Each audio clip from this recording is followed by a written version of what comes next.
It's starting. Do the thing. This Hangout on Air is now live. Excellent. I'm also going to tweet about this. Do that. All right. Okay, so everybody who tunes into this now or later, thank you for coming to another one of my podcasts. I'm going to get things started by playing my theme song. If I could just fire it up here. And here we go. Oh. Forgot to rewind.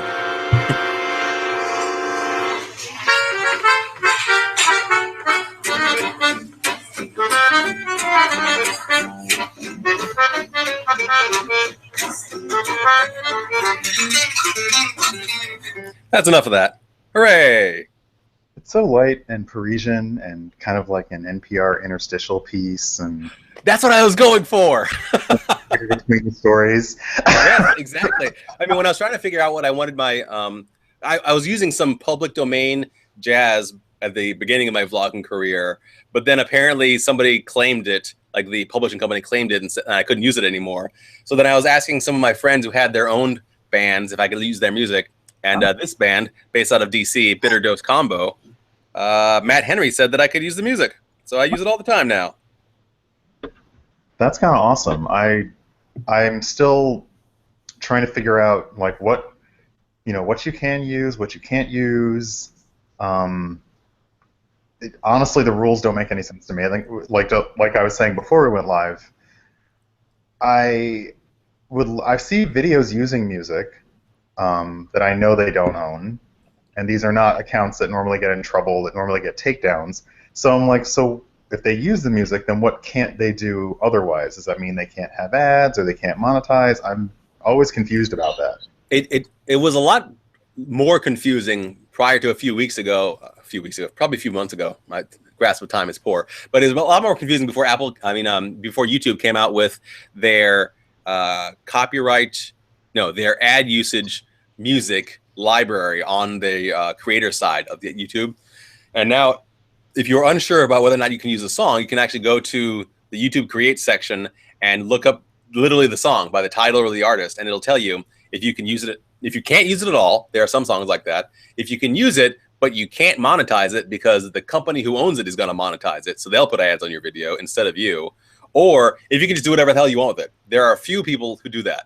But mostly it falls in the middle category. You're allowed to use it, but the company who owns it, like a Sony corporation, they're going to be the ones who put the ads on your video. Okay, I guess I'm okay with that. I guess. It's good and it's bad. It's definitely, I mean, it's better than it was, where if you just put up copyrighted music and YouTube caught you, they would just give you a couple of strikes and then eventually just take down your channel without giving you any room to negotiate with it at all. That was a horrible time. So it's better now. Thank you for tuning into my podcast. I am Paul Roth. I'm a 40-year-old guy who lives in DC, cis, straight, Asian American. And this week I am joined by my friend. Hi, I'm Brian, Urban Bohemian pretty much everywhere. I am, well, I don't say my age online very often. You don't have to. You don't have to. I'm older than Paul, and since Paul looks super young, that means I'm super young too. I've been on the internet blogging and kind of doing all sorts of the social media things since before blogs were really a thing, so forever. So yeah, I am kind of old and ancient at this, except for the YouTube thing, which is new, and I've been encouraged to do it by seeing fun people like Paul and the people that he tags in his videos. So this is kind of awesome and cool, and I don't really know what else to say. That's a good place to start. It's a good place to start. So you right before we went live, you were telling me that you had started off on a LiveJournal and you liked LiveJournal because, and also the early stages of blogging, because you got immediate feedback. You would just put up a little bit, and then people would like comment and respond to you. Yeah, and there was more. I mean, because even before LiveJournal, I think pretty much people learned how to put up web pages. They learned how to get a web server, and you were uploading individual HTML files, and you didn't really have a way to do comments, or you had guest books, which weren't really great back then.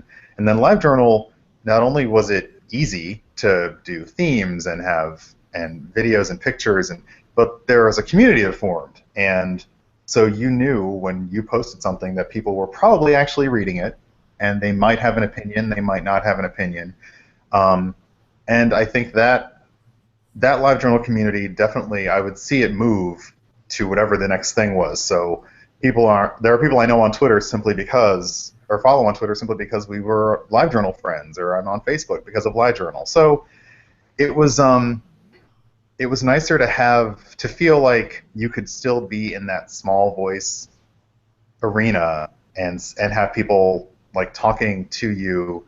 And this is back before internet comments got to the cesspool. Yeah. So yeah, like you would get fairly decent feedback on stuff, and you would have long conversations and comments, and it was just a nice way you could dash off like a paragraph or two and not feel like you had to do 300 or 500 words and images and links and all that. So it was nice.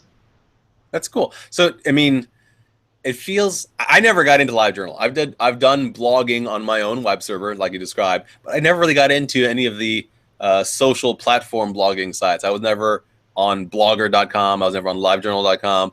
I didn't really do like a WordPress typical blog until I got my own server for it.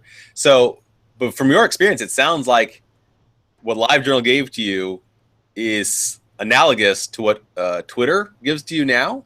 You post up a little bit, and then you get potentially immediate response. Very much so, yeah. And even the sense of community that Twitter has given. You know, I mean, to watch it evolve on Twitter was sort of random and fun, but the fact that it is a community now, and there are people who, I mean, living our lives. You don't really get to see them every day. It's just not a thing you do. But yeah, like you communicate with them, so it is very much like that. And I guess Twitter was called microblogging. Yeah. And then all the others, like, so you had all the microblogging services for a while. So yeah, it sort of evolved into that. And I guess that sort of turned into Instagram. So we're getting away from words and more towards the visual, I guess. I mean, I wonder where the pendulum is going to swing next, because it's certainly the case that for me, I went from a couple of years of blogging very intermittently to discovering that I could put up things on YouTube, and I felt like I could do that more frequently for some reason. I don't know why, but this particular medium appeals to me more. I can put my words here. I like it. I can definitely see that. It's weird. I've gotten so used to writing that it feels easier to me, but I can see the appeal of just sitting down and talking or ranting, or I mean, I'm not so good with the talking, apparently. Well, one problem for me is that when I get into one of my down states where I just don't have the energy to rail against the machine or to rant about a particular social justice issue, when I don't have that energy, it's a lot harder for me to vlog. I went for about a week, I guess, without having any inclination to vlog just now. And then it was only last night when I built up a head of steam about what's been happening to Kesha, and I just couldn't hold it in anymore, and I had to vlog about it. So that's my next vlog I'm working on. There have been like, even though I've only been doing it for back on YouTube. I say back because I had a channel, and there weren't really any videos of me. There were videos that I had taken, and then some, like snippets of ads that I thought were fun, which of course I didn't know if it was okay for me to post or not. But then when Google made I don't know what happened with the accounts. Like, I had an account, and then they said, oh no, assign your YouTube channel to your Google account. So I did, but then immediately I lost all access to that other channel. So it still exists, and I can still administer it, but so yeah, this is sort of a separate thing. And yeah, it's fun to just talk for from right now I'm like a minute and a half, because my guilty, unpopular confession, opinion, whatever, is that generally I don't have a lot of time for video on the internet, and I know that sounds silly. But yeah, if I go to a page and it's like going to be a 6 or 7 minute video, I'm just like, nope, nope. It's not just you. A lot of people have that mindset. For me, it's podcasts. If it's just or just audio in general. If it's just audio, then even if it's something that I'm really interested in, I'm probably not going to play it and listen to it for like 20 minutes or 15 minutes or however long the podcast is, or an hour or 2 hours if it's a really long one. Wow. I don't have that patience, even though I market this as a video podcast and I put it out in audio form eventually. I myself am not a good podcast consumer. On the other hand, like when I'm coding all day, if I can have a video playing to the left of my computer, so I can just kind of glance at it every now and then, I can listen to it while it's happening, that somehow is fine for me. Like that I can enjoy. I don't know why I have to have the visual to complement the audio in order for me to do it, but that's me. Huh. I'm definitely more the audio. Yeah, if I'm coding or working, I'm definitely more the audio. But yeah, I haven't been able to listen to, I think, but it's got to be audio that I can't get super invested in. Yeah. Music is easy if I can chair dance to it, but if it's a podcast really trying to inform me of something, I can't, I guess cognitively I just cannot keep both happening at the same time. So it has to be something completely meaningless and fluff. Or yeah, video would be like TV shows that I've watched before. Like I could watch like reruns all day on one side of my screen and code and not have anything be affected. That's what I've been doing a lot lately with the Star Trek series on Netflix. I've actually been trying to do this so that it's kind of reproducing the chronological order in which they came out for Star Trek Voyager and Star Trek DS9 because they were running simultaneously. Yeah. So I have a Wikipedia page open telling me what date they first aired, and I just keep track to make sure that I'm watching them in the correct, consistent order. But that's about all the work I have to do, just making sure that I play them in the right order. Otherwise, I can just have like Odo chasing Quark in an episode of DS9, and that's fine. And I can like kind of pay attention to it and enjoy it while I'm doing my coding during the day. Yeah, absolutely. And even with modern TV shows, I tend to classify them in my mind as either I can play them while I'm doing something else and pay attention to them, or I have to pay nothing but attention to them. There are those two different types of TV shows. Yeah. Like Steven Universe. I'm not going to do anything else while I'm watching Steven Universe. I'm just going to be watching Steven Universe and enjoying it. No distractions. I just realized I didn't post a link to this to Facebook. But yeah, it's weird for me now. I definitely have to stop everything for the modern TV shows. Because usually I'm catching up or I'm binging, and there's really nothing else can be happening except maybe like cooking or cleaning up the kitchen. That's about it. But yeah, Steven Universe definitely. If I ever get caught up with like My Little Pony, that probably too.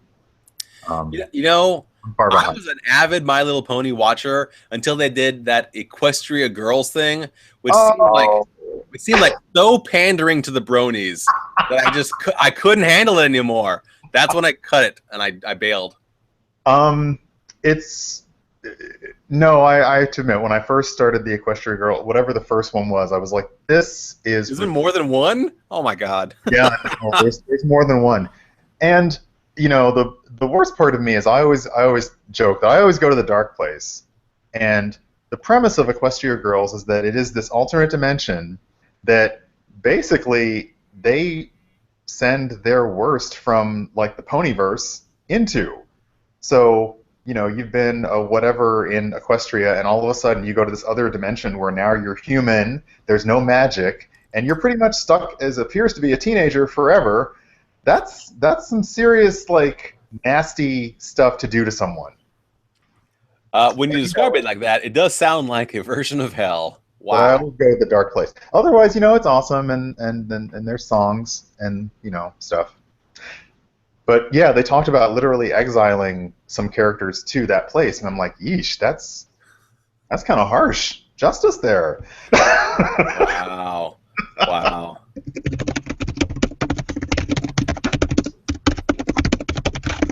There are definitely some TV shows though where I don't have to pay that much attention to them, even when they're a brand new episode, like DC's Legends of Tomorrow. I don't need to pay full attention to that. That's fair. I think I watched I watched the pilot, and so far I'm still not convinced. It seems like a very thin premise.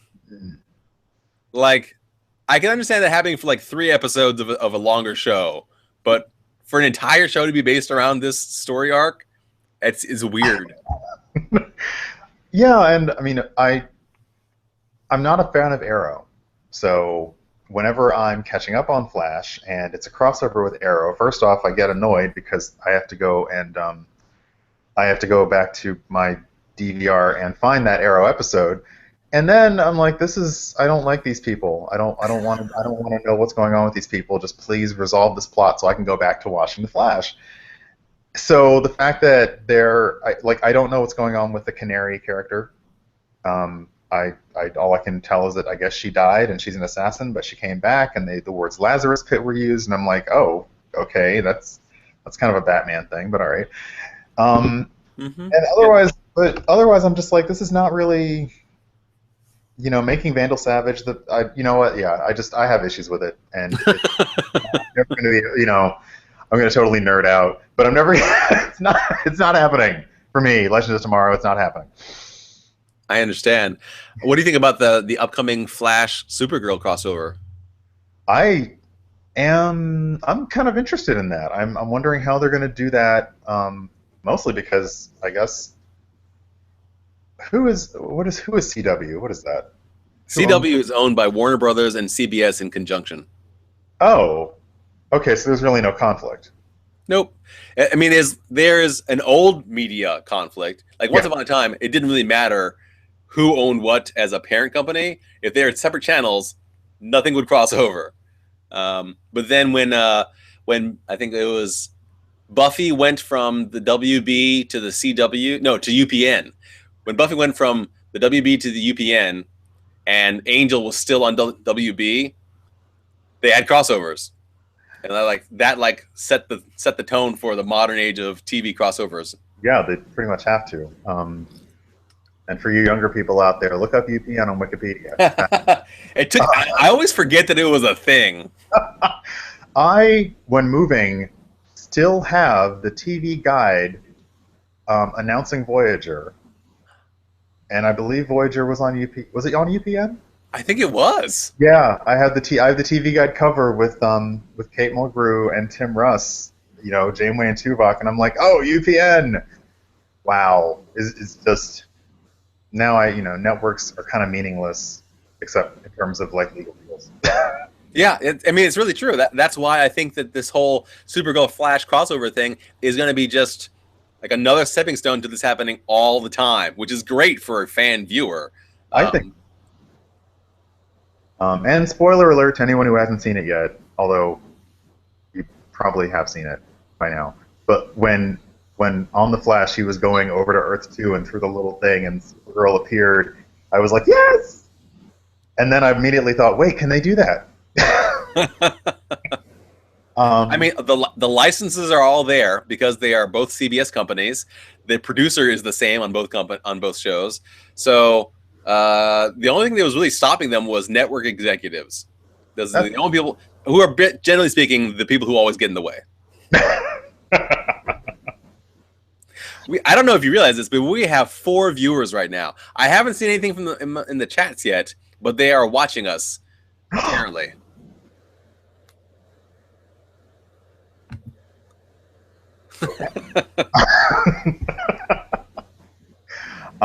Well, that's great. This is I don't know. This is actually kind of cool. I have to admit, Paul told me, yeah, you can broadcast live. So immediately I'm rushing to YouTube and figuring out how to do this. And YouTube has like an easy way and a hard way, and the hard way was just like, they make the hard way seem easy.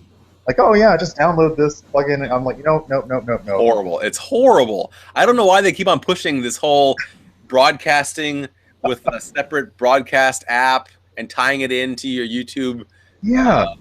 Like token identity or something like that. Token ID. It's a pain in the butt. I know that some people have done it. I think that Hank Green of the Vlogbrothers has used that methodology. But this Google Hangouts on Air is so easy to use. I don't know why anybody would use anything else. It really is simple. I'm glad that they got that together. Honestly, YouTube has kind of bowled me over since putting a video back up, because back in the day, and I have no idea how long have you been on YouTube? 3 years. I'm approaching my 3rd year. So yeah. On the screen right there, because smart. But even back before then, in the dark times, you would upload something, and you would just kind of wait, and then they would say, "Oh, it was online," and you really couldn't. There wasn't a whole lot you could do to it. There was no featured image. There was barely captioning. When captioning showed up, they handled it so badly. It was just awful. And now, like, I basically shot a video on my phone, uploaded it through the app, not even from my computer, and then I'm just typing away and doing it. So everything has been made so much simpler. And then I get to the live thing, and I'm like, why would you make this impossibly difficult to do? Yeah.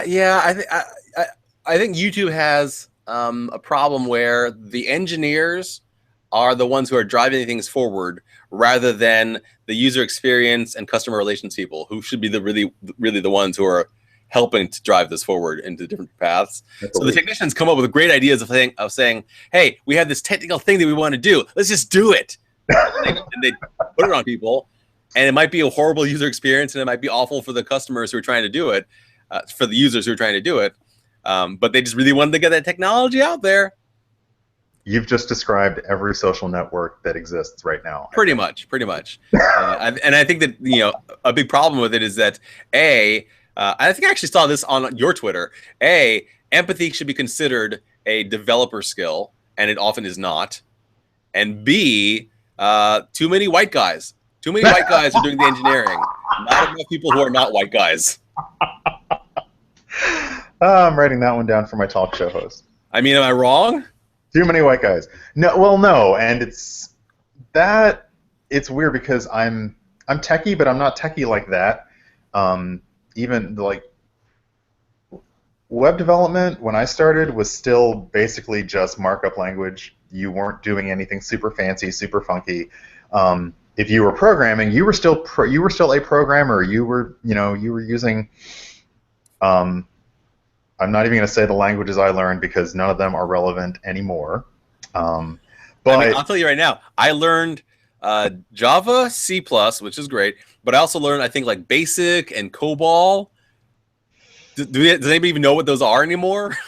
Yeah, in high school, it was a big deal when we were learning Pascal. Oh, I remember Pascal. Yeah, Pascal, and I think Logo too. Yes. Wow. The day, back in the day. Yeah. We're joined in the chat, by the way, by Matt Palka. Hi, Matt Palka. Hi, Matt. Wait, where's the chat? See, I think I'm on the wrong. Am I in the wrong place? Maybe. I am in the wrong place. Let me do the other thing. The link that you've been sharing on Twitter is the link that you want to open up in a separate window if you want to see the chat. All right. Let's see here. Hold on. Let me mute it real quick. While you're doing that, thanks for joining us, Matt. And also, thank you for letting me come and visit you. Was it just last weekend? My God, time flies so much. It was great meeting you in person, Matt, again, after VidCon. All right, oh, whoops, wait. Nah. I'm sorry, I muted it because I didn't want to get the double feedback, and then I stopped hearing everything. There you are. All right. I got to figure out the link to the chat thing. So how does that work? So that the video link that we've been putting out on Twitter, that is the link that you want to open in a separate window, and the chat will either be below the video or to the side of the video, depending on how your YouTube is configured. There you are. Okay.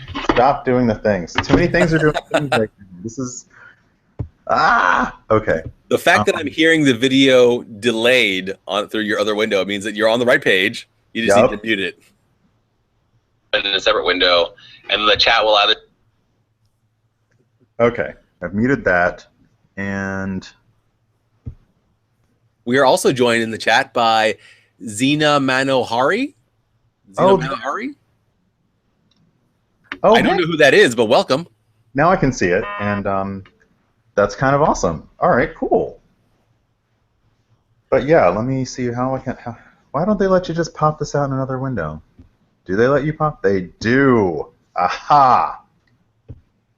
I am so down with you kids in this technology. Kid, Because most I'm of the time pretty sure you and I are not, if not in the same generation, pretty darn close to it. we, we are. There's only 3 years difference, I think, between us. But even so, I feel with it. Even the slang I use to describe my connectedness to technology, it makes me sound old. But and then the other times where I'm just like, I have no idea how you're doing any of this. Where do I find this? Where do I go for this? What is happening? So I have to admit, when I tried looking at what is it, Yik Yak? I think it is an app called Yik Yak. I yeah. felt that way. I was like, what the hell is happening here? You make me feel like I'm 90 years old. Not into this. But on the other hand, like Snapchat doesn't bother me. Vine doesn't bother me. All these other things that are Periscope doesn't bother me. The technologies that are considered like the up and comers. But I don't think that's necessarily because I'm young and with it, so much as they've just developed apps to be really user friendly now. It's funny. I have coworkers and they talk about their children, like babies to toddlers and a little older, just picking up my iPad and they were tapping away and I'm like, and I think there's this natural inclination for you to say, my child must be super, super brilliant. And I think yes, because they've grown up with these things around them, but also it's just because that interface has finally gotten it, like they finally dialed in that interface that is super easy for anyone to use. So, two good things. Yeah, they're very good things. And now, so for my viewers who are familiar with me but who are not familiar with you on the internet, can you tell them a little bit about like your background? Like, what do you do? What do you talk about on the internet? Um, I talk about pretty much, thanks to Twitter, I pretty much talk about whatever comes into my head all the time, but don't we all? Um, I It's interesting. Mostly, I think when I started out with my blog, urbanbohemian.com, for anyone who's watching, all what, 6 of you, 5 of you? And it's linked in the description, so people can go check out your Twitter and your channel below. It started out talking about me, my thoughts, feelings, because I think I started it just as I started to feel like an adult, like moving on from college, moving out from my parents, moving in. I used to joke that the first time I felt like a true adult was when I filled a prescription. Oh yeah. You hand someone a piece of paper and they give you pills. Like this is not shady. This is normal. Okay. Yes, the not shady part of it is what makes you an adult. And it was just kind of about like, oh, I had a tough day at work, or oh, I had a bad date, or oh, I had a great date, and I saw a thing in DC, and like living in DC was new to me. And it's kind of stuck with the DC thing.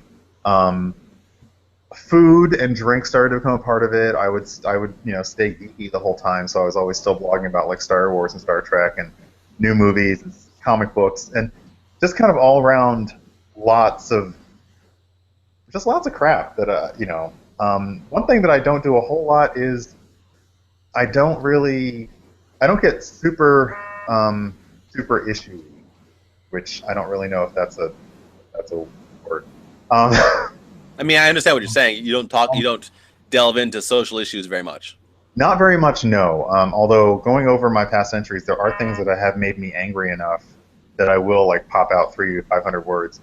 And it's interesting, and it's only because people don't, and my friends don't really have not historically seen me as that kind of ranty, angry person. Like, even though there are things that they know affect me, and we talk about those things,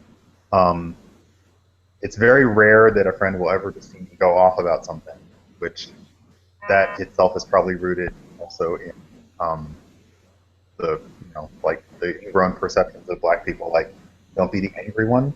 But but it's so yeah. For the most part, though, I write about what's going on in DC. where to eat, where to get a good drink. My Instagram is pretty much all food and drinks. Um, I'm and pretty sure that's why it was created, so that's fine.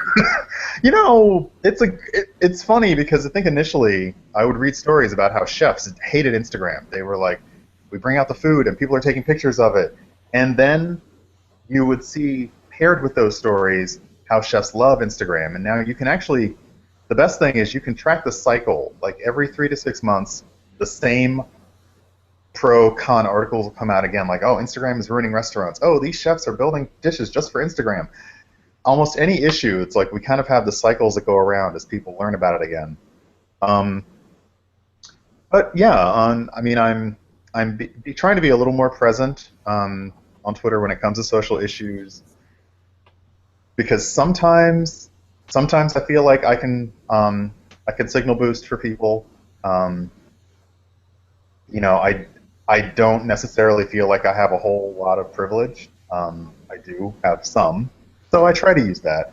But for the most part, it's really just what's happening to me, what's happening in my life, and yeah, which is my blog posts often get these massive breaks in between them because maybe nothing's going on, or maybe I'm feeling down, or just tired or stressed, or I have no time. So yeah. Well, I know that on Twitter, I definitely will see you lift up issues about with regards to racism, with regards to LGBTQ issues, pop culture related things. You do. I mean, I think I will often find myself reading an article that you have retweeted about like a trans issue, like the gender bathroom bills and stuff like that you have shared. And it's, I am not, even I have things to learn. Like, I still feel like I have tons to learn. And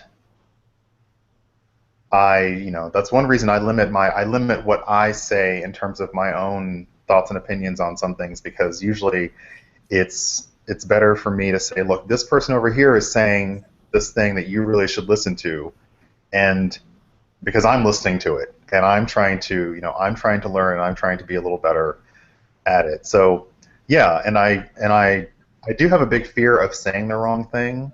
Not that I don't have people who will help me understand when I say the wrong thing. But yeah, I think we all I don't have a fear of being problematic because we're just learning. I mean, that's just something it's part of. I don't know if it's part of our nature, but it's certainly part of our nurture, I think. Yeah, it's part of our culture and society. Yeah. I absolutely was raised to be racist. I absolutely was raised to be homophobic. That is stuff that I had to fight out of me. Yeah. It's interesting to think about, even the conversations I have now with my parents, and they sometimes realize where they were wrong, and I think that's great. We have these great conversations about it, but at the same point, we're still living in a nation that hasn't caught up with like its enlightened people. So at the same time, like those attitudes that you do try to get over are sometimes the same attitudes that may keep you from getting your ass kicked. So as an internet liver, as a person who lives on the internet, I will tell you that the United States is still made up of people who range from Facebook people to Tumblr people. And not everybody's a Tumblr person. Yeah. But thankfully, not everybody's a Facebook person either. That's good. That's good. Yeah. Mm. Can I ask what you do for your day job? Yeah, I am a federal contractor, and mostly in web development. I have been doing it for an embarrassingly long amount of time. 57. Oh wait. You don't have to count the number of years. That's fine. Doesn't it makes me sad when I do that? But it's at least a decade. and perhaps another half a decade of doing web development for the feds, which are it's not the most exciting web stuff. Like you're not doing anything fun and flashy and cool. Um, I am only just this past year or so getting into web programming, um, which is fun for me because learning new things is fun for me. Even though my job would allow me to be very comfortable for a very long time if that's what I wanted. So Not yeah, what I learning, not do, learning new things. yeah, I'm on the internet pretty much all day, whether I'm putting stuff on it or just having it open in a window. So yeah, That's cool. Matt in the chat says it's like parts of the nation are changing faster than others are able to accept. Yeah, yeah, that's accurate.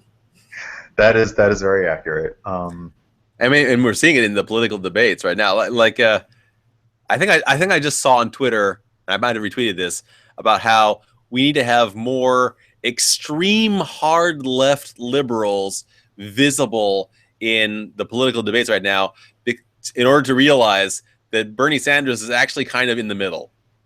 Oh He yeah, he seems radical compared to conservatives and maybe Hillary Clinton, but on the overall scale of things, and considering how far to the left liberals can get, he's not that far. um, it's funny, but before we got on, Paul asked me if there was any topic that was off limits, and I pretty much said no topic was off limits, and that would be incorrect in that I typically don't talk about politics, and it's not because I can't or I don't want to, but I think that a lot of your, I don't know, political choices should be like, I don't know, how do you put this? I wish that there were more research and fact and saying, here's some information, why don't you go find out this or that on your own, instead of, here's who you should vote for, and if you're not voting for them, you're a moron. Which I'm like, well, that's a great campaign slogan. So yeah, I typically, even though I live in D.C., and all of my family and friends who live other places, they assume that I'm just like ear to the ground about politics. I'm like, no, I've done my reading. I read I don't watch the debates live. I usually read the transcripts, which for the GOP just makes hilarious reading. But yeah, though this political cycle is kind of crazy. I've And never seen someone as volatile as this one. I mean, I've never seen it. I mean, yeah, it's just like it's almost like I can talk about this without even talking about politics because it's just like watching this weird show going on, and you're like, am I watching some conceptual art piece, or is this actually supposed to be deciding what's happening in our nation right now? I think the weird thing for me is just, and we can drop this as soon as you like, but I think the weird thing for me is just seeing that there are, I've never seen so many people as aggressively vehement about their political choice against other people in their own party. Well, that I don't, huh? I guess yeah. It sort of has been going up. Yeah, like I mean, maybe I'm misremembering this, but I could have sworn that when we were considering Hillary Clinton versus Barack Obama, like people on both sides were saying, yeah, there's good reason for both of them. Yeah, I guess this is the highest level of degree I've seen of opposition between the two, and there are people on my Facebook and Twitter who are just like they are stands for Hillary and stands for Bernie, and I'm like, I got it. I hear what they say. I read what they say. I know their records. So there's no need for you to constantly post like 20 articles about Bernie Sanders or Hillary Clinton all day long. We're going to get that. We got it. We're good. And I can't even imagine what it's like on the GOP side of things. I mean, there's definitely some strong animosity between the leaders on the GOP possible candidates. Oh, that would be utterly frightening to look into. Oh my gosh. Yeah. But I mean, I understand, and I live around DC, but I live here because I wanted to be close to like the culture of it and my friends who live in DC. That's what I came here for. I did not come here for the politics of it, and yet I think it's just coincidental to the timeline of the nation. I think it's just coincidental to what's happening in the country now. I happen to be here at a time when a lot more people are paying attention to and concerned about the nature of national politics. So I've been swept up in that, I have to admit. And it's not a bad thing. No. That's great. I mean, one of the problems, and I talked to my dad about this, is because they live in South Carolina, and they have a hard time convincing people, like, voter registration and voter turnout is one of the issues. And, as somebody who was a non-voter, I explained, like, these people the reason that they don't feel that they need to do anything is because they don't see these votes making a change. Over time, they have not seen anything they've done actually have an effect. And I feel like that's still an issue. But yes, to see the fact that more people are interested and invested in this current conversation, it is fantastic. I just wish that we could have a better nuanced conversation and not quite such a polarized one. Yeah, Matt says in the chats, right? People make politics very personal and not about facts. It's polarizing. So yeah, that's why I just don't. I don't engage, and I mean, that's the dinner conversation rules. Like, you don't talk about politics and religion, and I think there's a third one. I don't know. If there is, I don't know what the third one is. I don't know either. It sounds like there should be, because everything should come in threes. But I know politics and religion you definitely aren't supposed to talk about at the dinner table or on a date. Yes, which, oh my gosh, can you imagine how many dates in DC break that rule? Like just. I'm sure most of them break that rule. I mean, and I think it's probably for like self-preservation purposes. Like, if you want to start seeing somebody and you find them attractive, you probably want to find out early on, am I going to hate them because of who they're going to vote for in the presidential election? That's true. Oh, did you see the story? Oh, this was funny. The story about there were people on Tinder who thought this would be a good idea to like do a pseudo campaign, so they would swipe whichever direction on people, but basically all they would talk about was a candidate. And yeah, I know what Tinder is for, and I know that people do find dates on it, but that's not what Tinder is mostly for. Yes. There's a reason why Tinder and Grindr are spelled so similarly. What happened to our E's? What happened to our E's? Why did we had Flickr, even Twitter didn't have an E to start with. What happened to our E's? Why are we so afraid of the fifth letter of the alphabet, people? Think about it.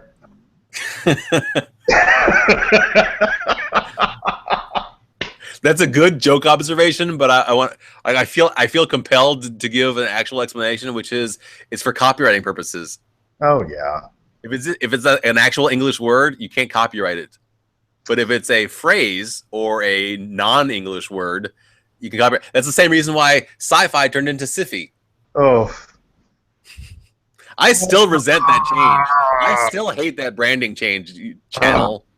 Yeah, and what of course annoys is now that they when they changed the name, they also did a whole programming slate change, and now they really, really regret that change and are trying to go back. Yeah. Funny thing is, I was on Twitter and following one of the sci-fi executives when they made the branding change, and I remember like seeing some of his responses to people who were concerned. He was like, "No, it's fine. It's just so we can market it better and franchise it better. We're not going to change. We're going to still be the same channel that you love." And then like half a year later, it was like 90% wrestling. Yeah. What the hell happened? Which I don't deny is science fiction, but And then from after that, it became like 80% wrestling and 20% or 19% really bad movies. Yeah, that's good movies are hard to pay for. They are, but I mean, this is them leaving what I consider their heyday when they had Eureka and Alphas and Warehouse 13. And that was like their version of the Marvel Cinematic Universe. They could have done so much with those three. They really could have. And then they canceled them all. Yeah, no, I am still mad. I'm mad about the end of Eureka, like I am mad about the end of Quantum Leap. Okay, like Oh, the end of Eureka was just so. It was like a weird teens fan fiction ending to Eureka. I don't understand it at all. that script off Tumblr. That explains everything. But the end of Alphas was even worse. I don't know if you watched Alphas, but they just like everybody died, and it seemed like they're going to have like another thing happen to reveal the secret, like reveal what the cool next thing's going to be. But then they just canceled the show. No. Okay, 15% Sharknadoes cracks me up. That is awesome. Yes, in the chat, Matt says he was confused when that change happened. And Steakachino, my friend Sabrina, says, yeah, it's at least 15% Sharknadoes now. I think that number estimate's a little bit low. It's a little low. Well, yeah. It's a lot of hybrid animals versus other hybrid things. Versus movies are a big thing on the Siffy channel. Siffy, nice. I can't even say the name anymore. I'm just like, nope. They're talking about another Sharknado, Matt? Oh my god. I think there's another. Yeah, why not? Why would you stop? Why? It's like I think I don't know. Oh goodness, I don't have the name to hand. I can probably look it up.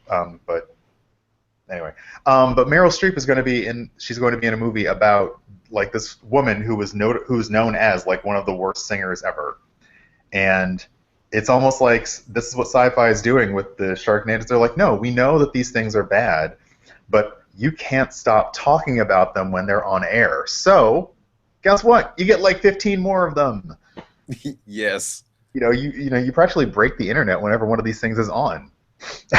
It's true. I mean, I don't know if you break the internet as much as, say, like a Beyonce post or an Adele post, but it's pretty bad.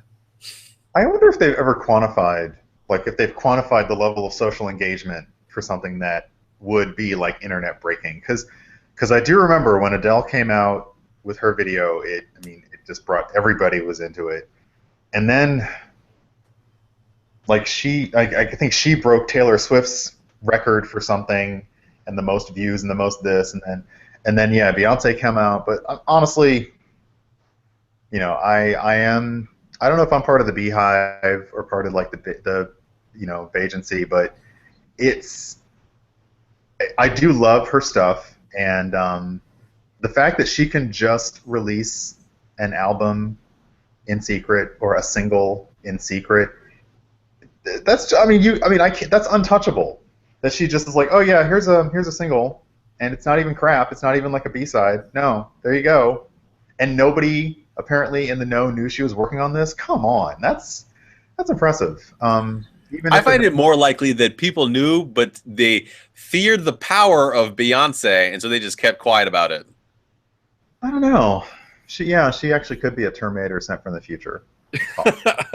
Well, I was really excited after she did her Super Bowl performance. People were talking about how she should be the Black Canary in the DC film universe. I have to admit that outfit was pretty good. That was working. And if it were Beyonce or let's say another black woman who did Black Canary, that would be so baller. I would be so into that. Why not? Should I'm willing to bet that there probably has been a either blaxploitation movie hero or comic book character probably named Black Canary before DC introduced theirs. Maybe. I'm not that knowledgeable, so it's certainly possible. But it doesn't sound familiar to me. We're also joined in the chat by Hey Annalise. Hi, Anna, who responded to the Sharknado chat with another Sharknado? That's a joke. Yeah, you'd like to think so. You really would. And Sabrina says that I'm sure there are gag orders in Beyonce's people's contracts. Oh, absolutely. Yes, but maybe the gag orders are only as effective as people are afraid of the person who's holding them. True. I mean, it's basically like, do you ever want to work again? Yeah. Oh, yeah.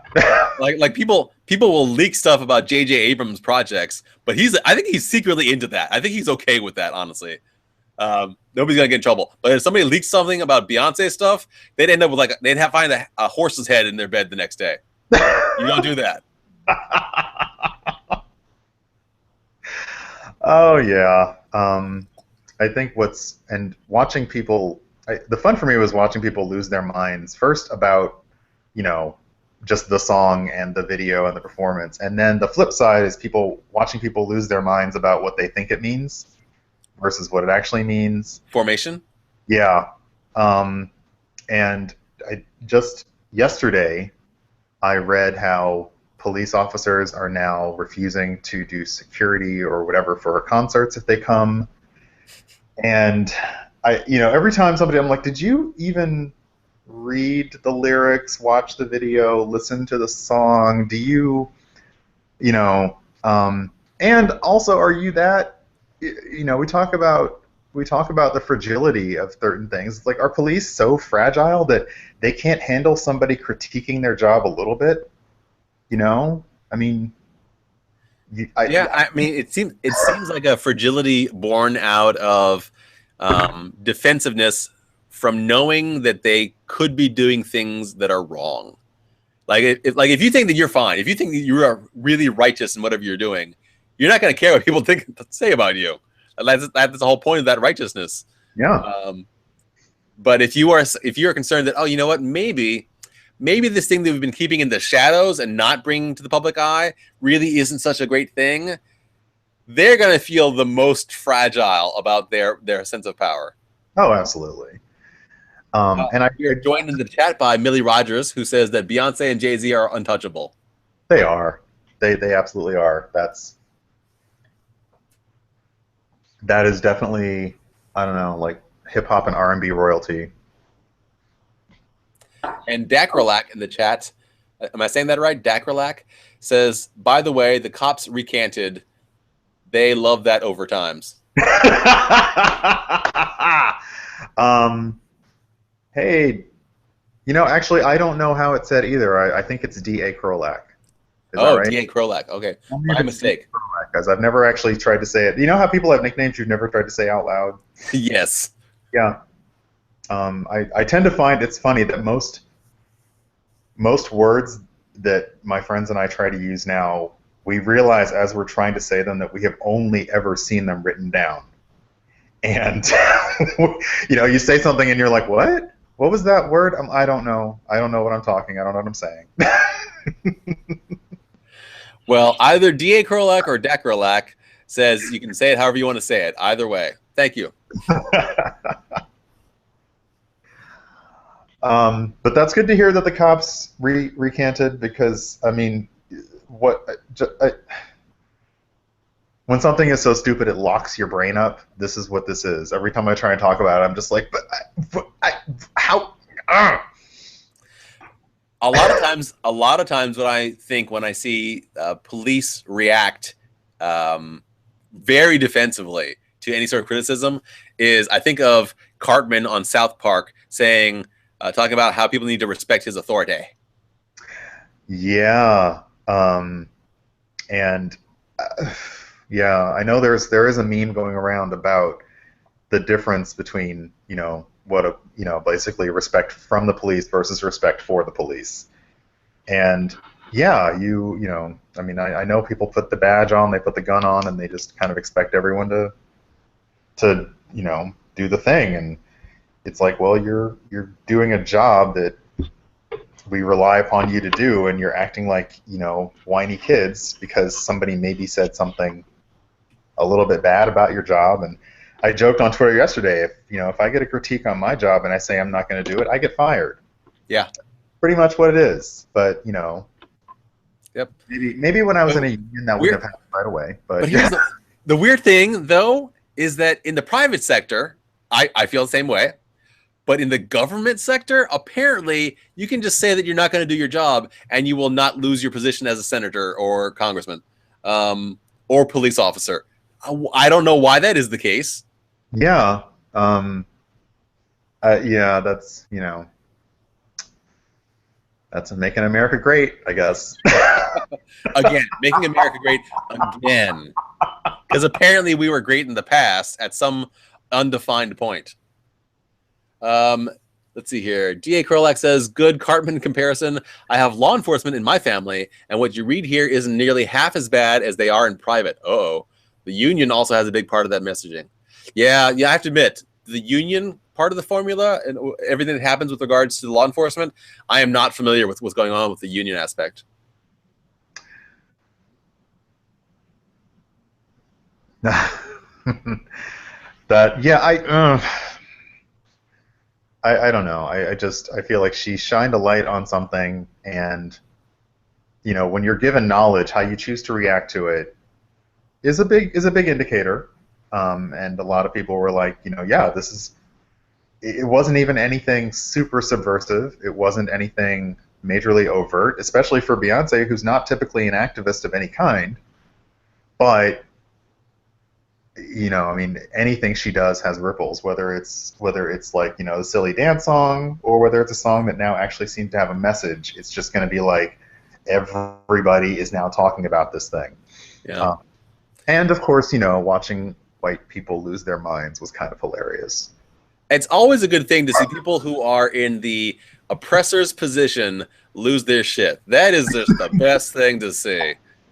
Sabrina says in the chat, I find that people in positions of power, especially the police or military, often mistake the two meanings of the word respect. Yeah.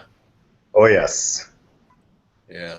And I think that it's always telling when a person in a position of... Nice, Drew.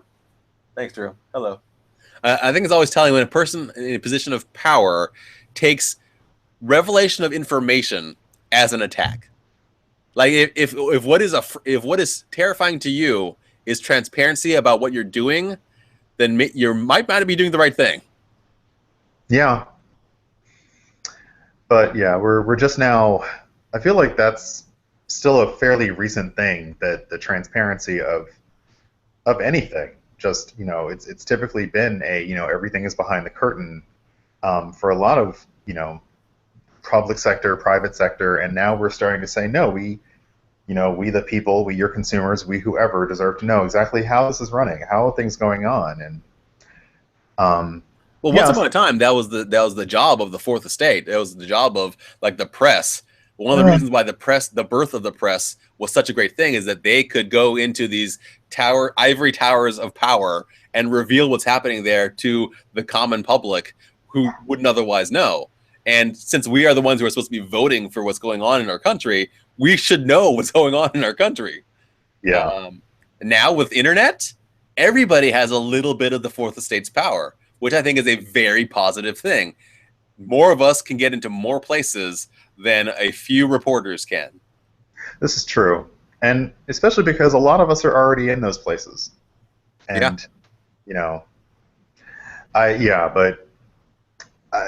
it's definitely hard to say. I mean,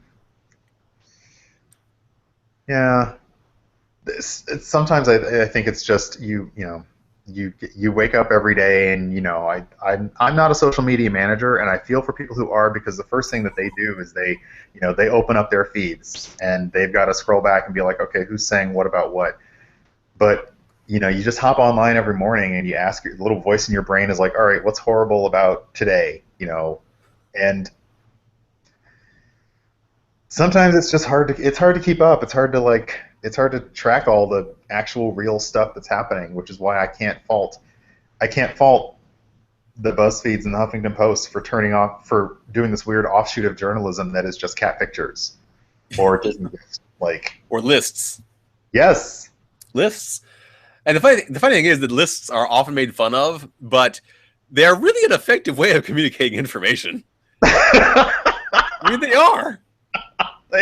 That's true. That is true. Like that's when I was taught to prepare for giving persuasive arguments or giving speeches, to organize my thoughts into list form. That's why I was taught that, because it's a really effective way of conveying information. Let's see here in the chat. Matt says, Abused responsibility is not respectful. People with power think a leadership position makes them more valuable personally when it only bestows more responsibility. Yeah, yeah. And then D.A. Crolla came in with a nice Umberto Eco quote, "Nothing gives a fearful man more courage than another's fear." Yep. That's fair. Yeah. Good quote. Good quote.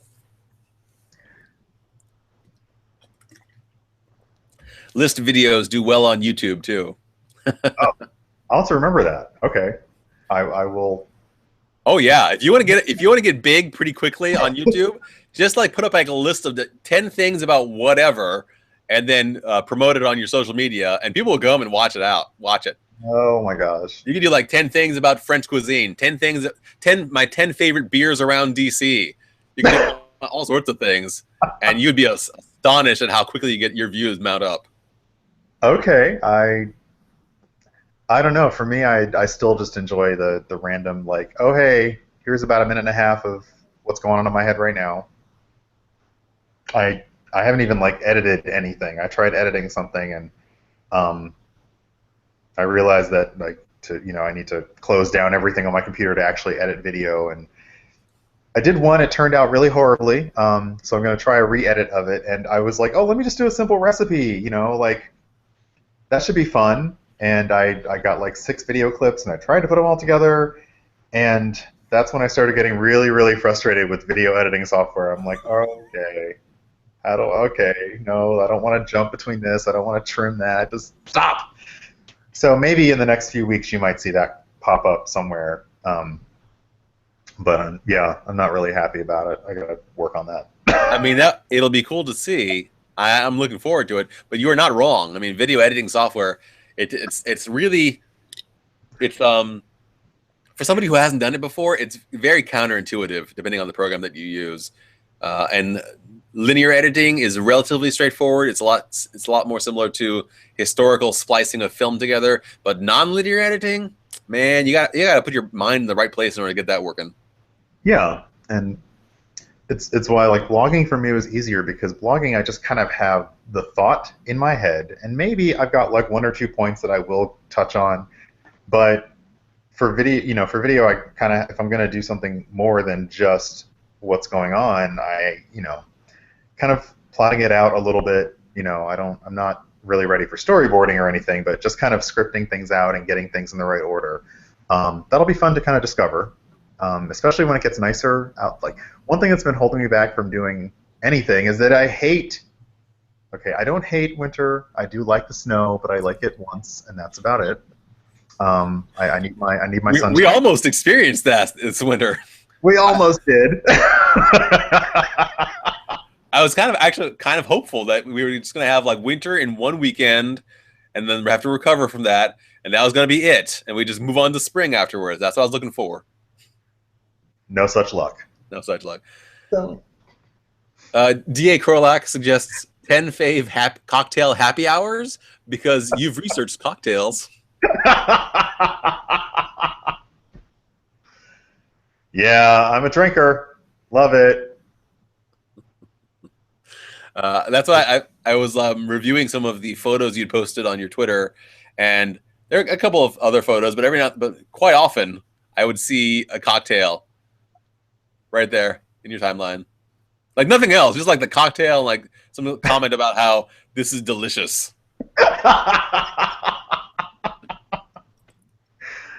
Well, it's true, and DC's a drinking town, which is I'm pleased with. I've unfortunately been drinking the weird way is when I talk about drinking, it's like I have a problem.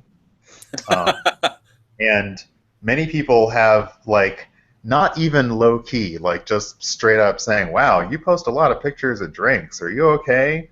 I'm like, "Yeah, I'm fantastic. I really am." But I've actually been drinking a little bit less because I can't get as much exercise in winter because I don't do gyms. I go outside for exercise, and it's too cold to go outside for exercise, and it's also too cold to walk from bar to bar at happy hour. So I'm like, yeah, okay, we're not gonna be doing the cocktails quite so much, but when spring and summer show up, that'll be more fun. That's excellent. Do you have like a regular crew of friends with whom you go out to these happy hours? Actually, no. There will be people who I can send a note to, like in the morning, and I can say, "Hey, what are you doing after work?" But in general, I just, about if I really feel like that's a day to go out and have a drink after work, about 1 or 1:30, I just do a little bit of research online, and I'm like, "What's on the way home?" Or what's the slight detour? What do they have for specials? And then I just go to a new place, and if they're horrible, I don't go back, or if the crowd sucks. But yeah, it's very random for me. I would I you know I one thing I've thought about doing is kind of pushing people and saying like a few days ahead, hey, does anybody want to do a happy hour later this week?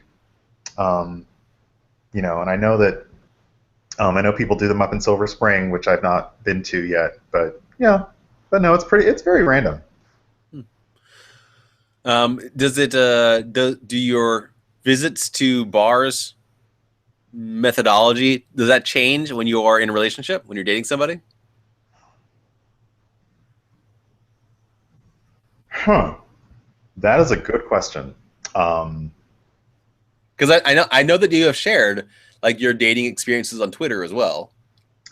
um, uh, I would have to say that if the person is somebody who enjoys drinking, then no, it doesn't change that much. Like, instead of it's just meeting them or not meeting them that day.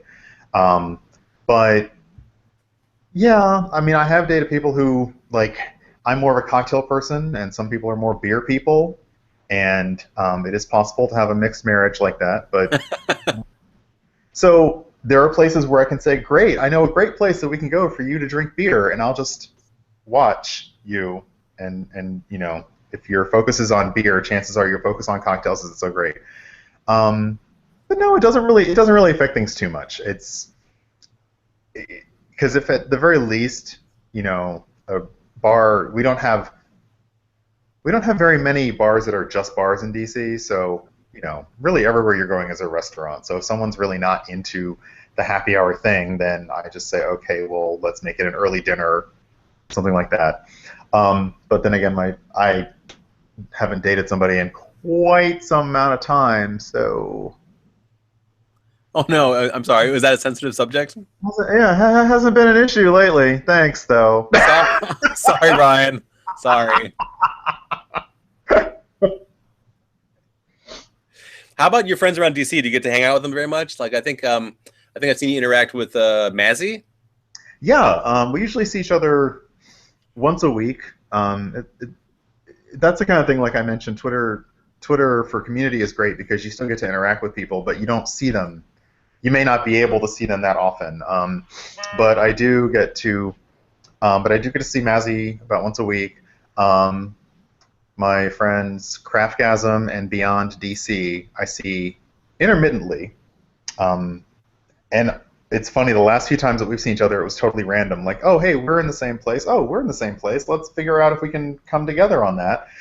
Um, but yeah, I would probably like to see if I can get to see more people. I try to respect that many of my friends are introverts, so they need their time, they need their space. Um, uh, and I'm okay with that because I waver between introvert and extrovert myself. An ambivert. I guess an ambivert, yeah. We don't have the memes, so sorry. I will be honest. I was getting very tired of the introvert memes for a while. Um, it's just I'm gonna file that under care and feeding, and I'm gonna file that next one and that next one and that one too. Okay, got it. All about bubbles. Thank you. All about bubbles. Yeah, a lot of the introvert memes were talking about them having kind of needing their own space, force field, and it would be depicted as sort of a bubble. Um, Oh, I see what you're saying. yeah, but yeah, so I don't see as many people as often, and to do that, you definitely have to plan, which I'm perfectly okay with. Spontaneous things are not everyone's game. Um, so yeah, but I do feel that if you want to see your friends, you should not expect you're not living in like a movie So, or TV show, so you're not always going to randomly show up at the same Starbucks or meet each other on a corner. So, yeah, You mean Sex and the City isn't real? it is not real. Although the amount of cosmopolitans I've had in my lifetime would make it seem like it's kind of, but it's not real. So yeah, with DC, I feel like yeah, when it's nicer outside and there's fun stuff to do, even like the fun outdoor free stuff, that's when you kind of get to people ahead of time and say, hey, let's all go do this thing.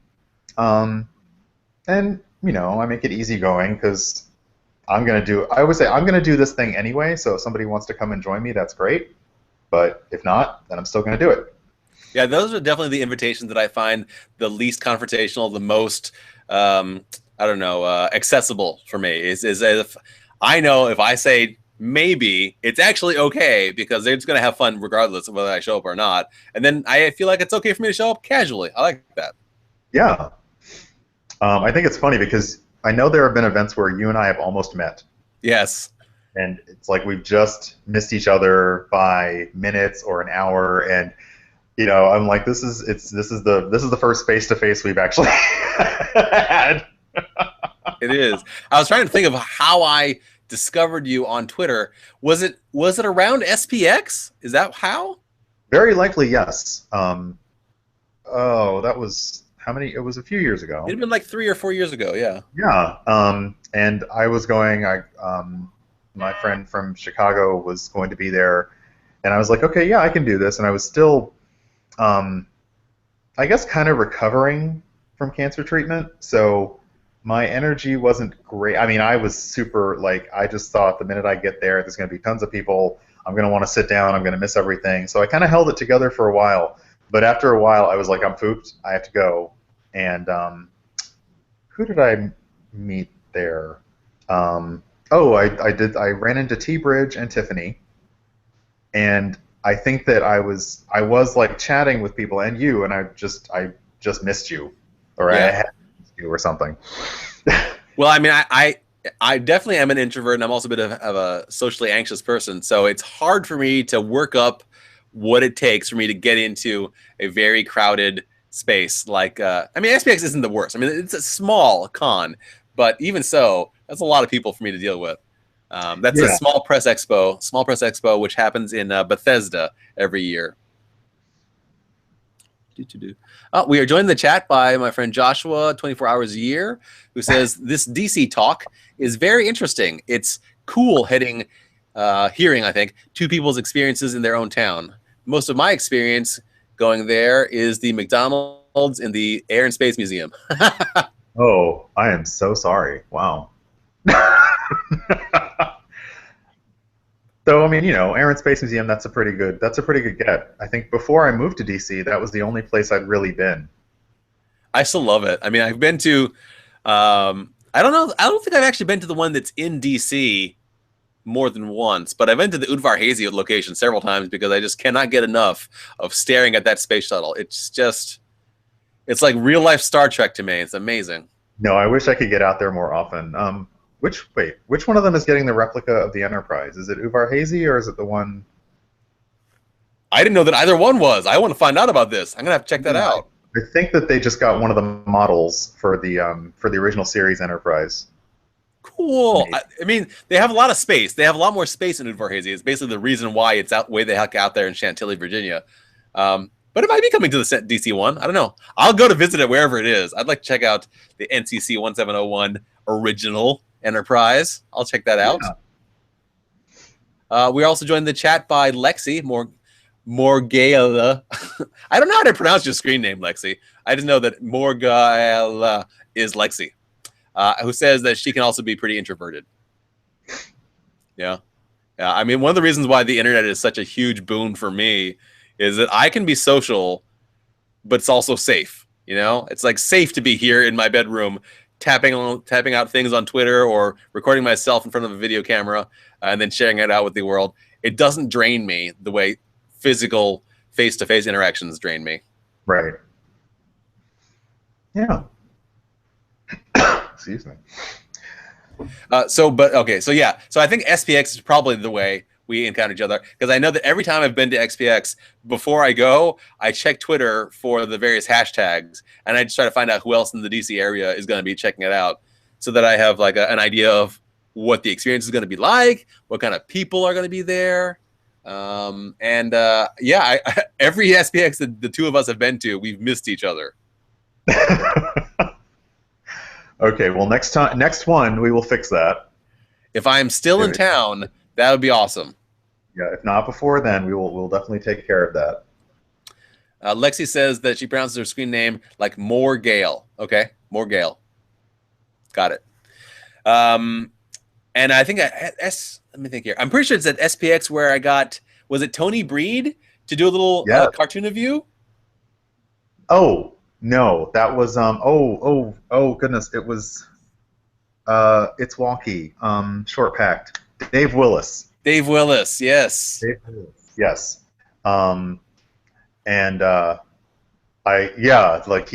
That's, I don't know, like something about, I think it's something about meeting these people who make these web comics, which are just comics.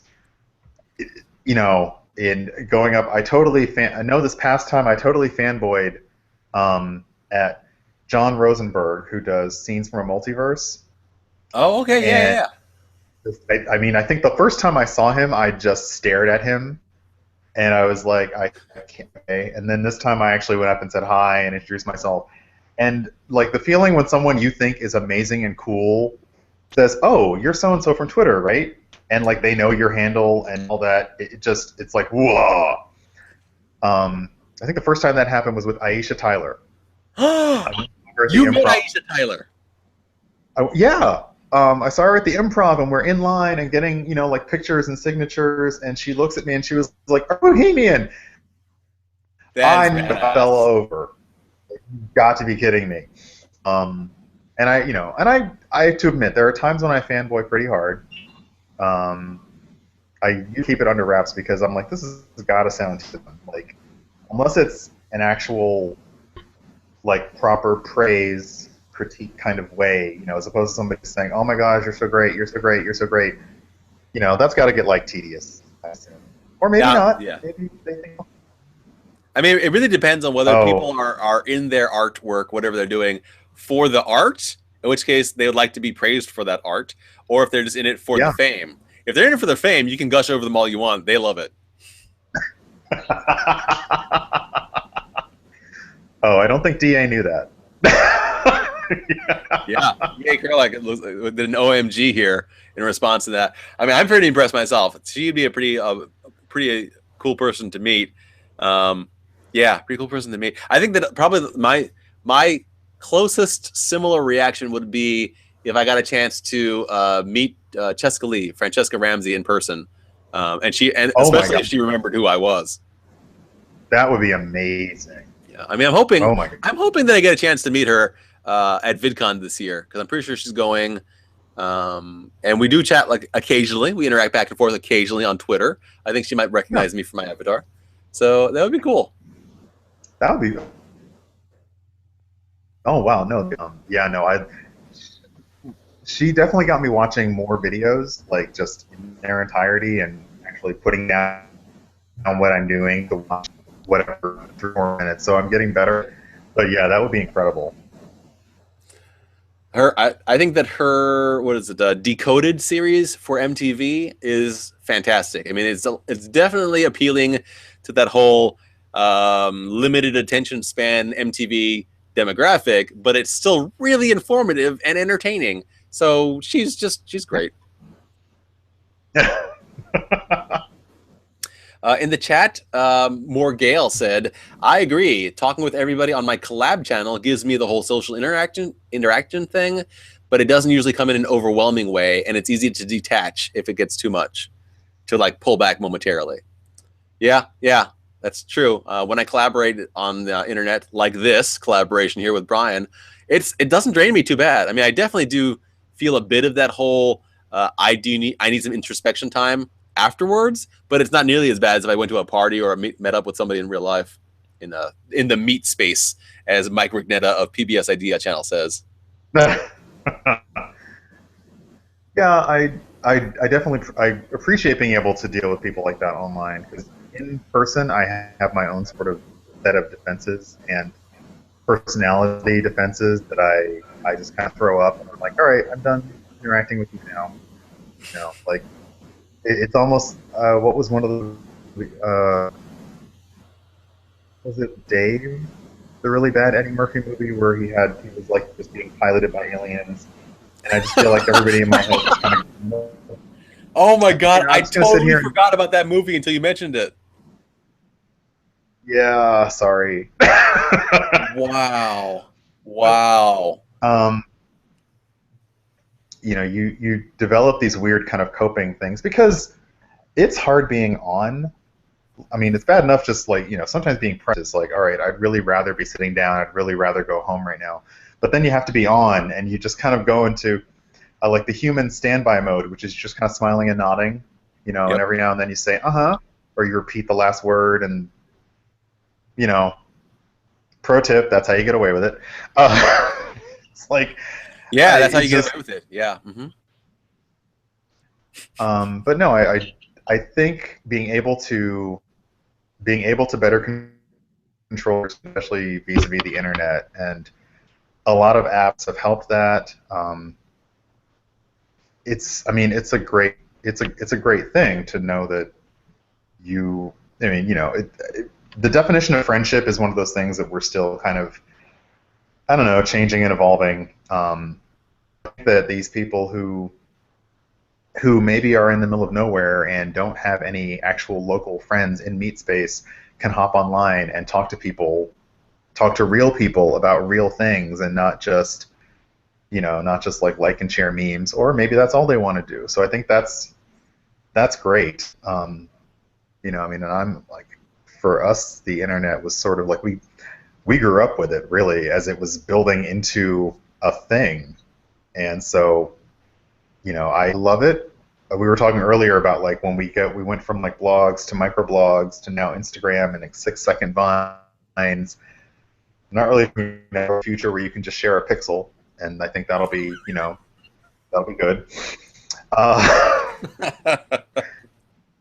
you I don't know if laugh. we'll ever get to that point. Make I it think I feel Pixlr. like We, the we, we can start. I feel like the progression is going to be more along the lines of, um, just like TV shows have discovered that reality shows where it seems like you're seeing a part of what's really happening in real life with no script, that has become like a big part of popular culture. I feel like that the internet, social media, is trying to tend toward unscripted, unedited sharing of individuals' lives. Like that is undoubtedly the reason why Casey Neistat tried to come up with this Beam app, where you just hold your camera phone in front of you, and without any editing, you just share a few minutes of your life. People can see what you're seeing. But I don't. Oh, okay. I mean, it was really big for a minute, but I haven't heard about Beam in a while. Um, in the chat, we are joined by Melissa Forberg, who says that, oh, yes, Cheska Lee is wonderful. D.A. Krolak says Cheska Lee has glowed up. I don't think I can say glowed up. That's not a thing that I can say.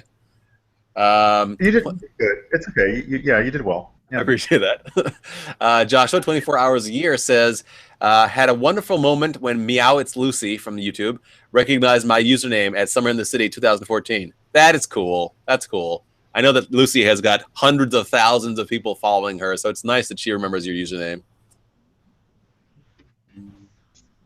What else?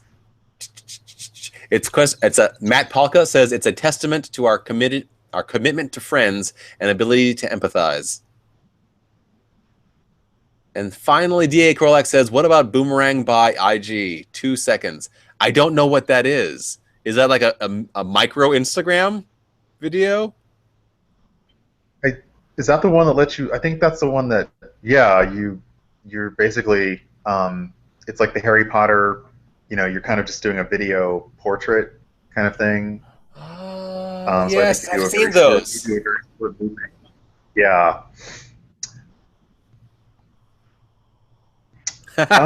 Wow. I really agree with that last point completely.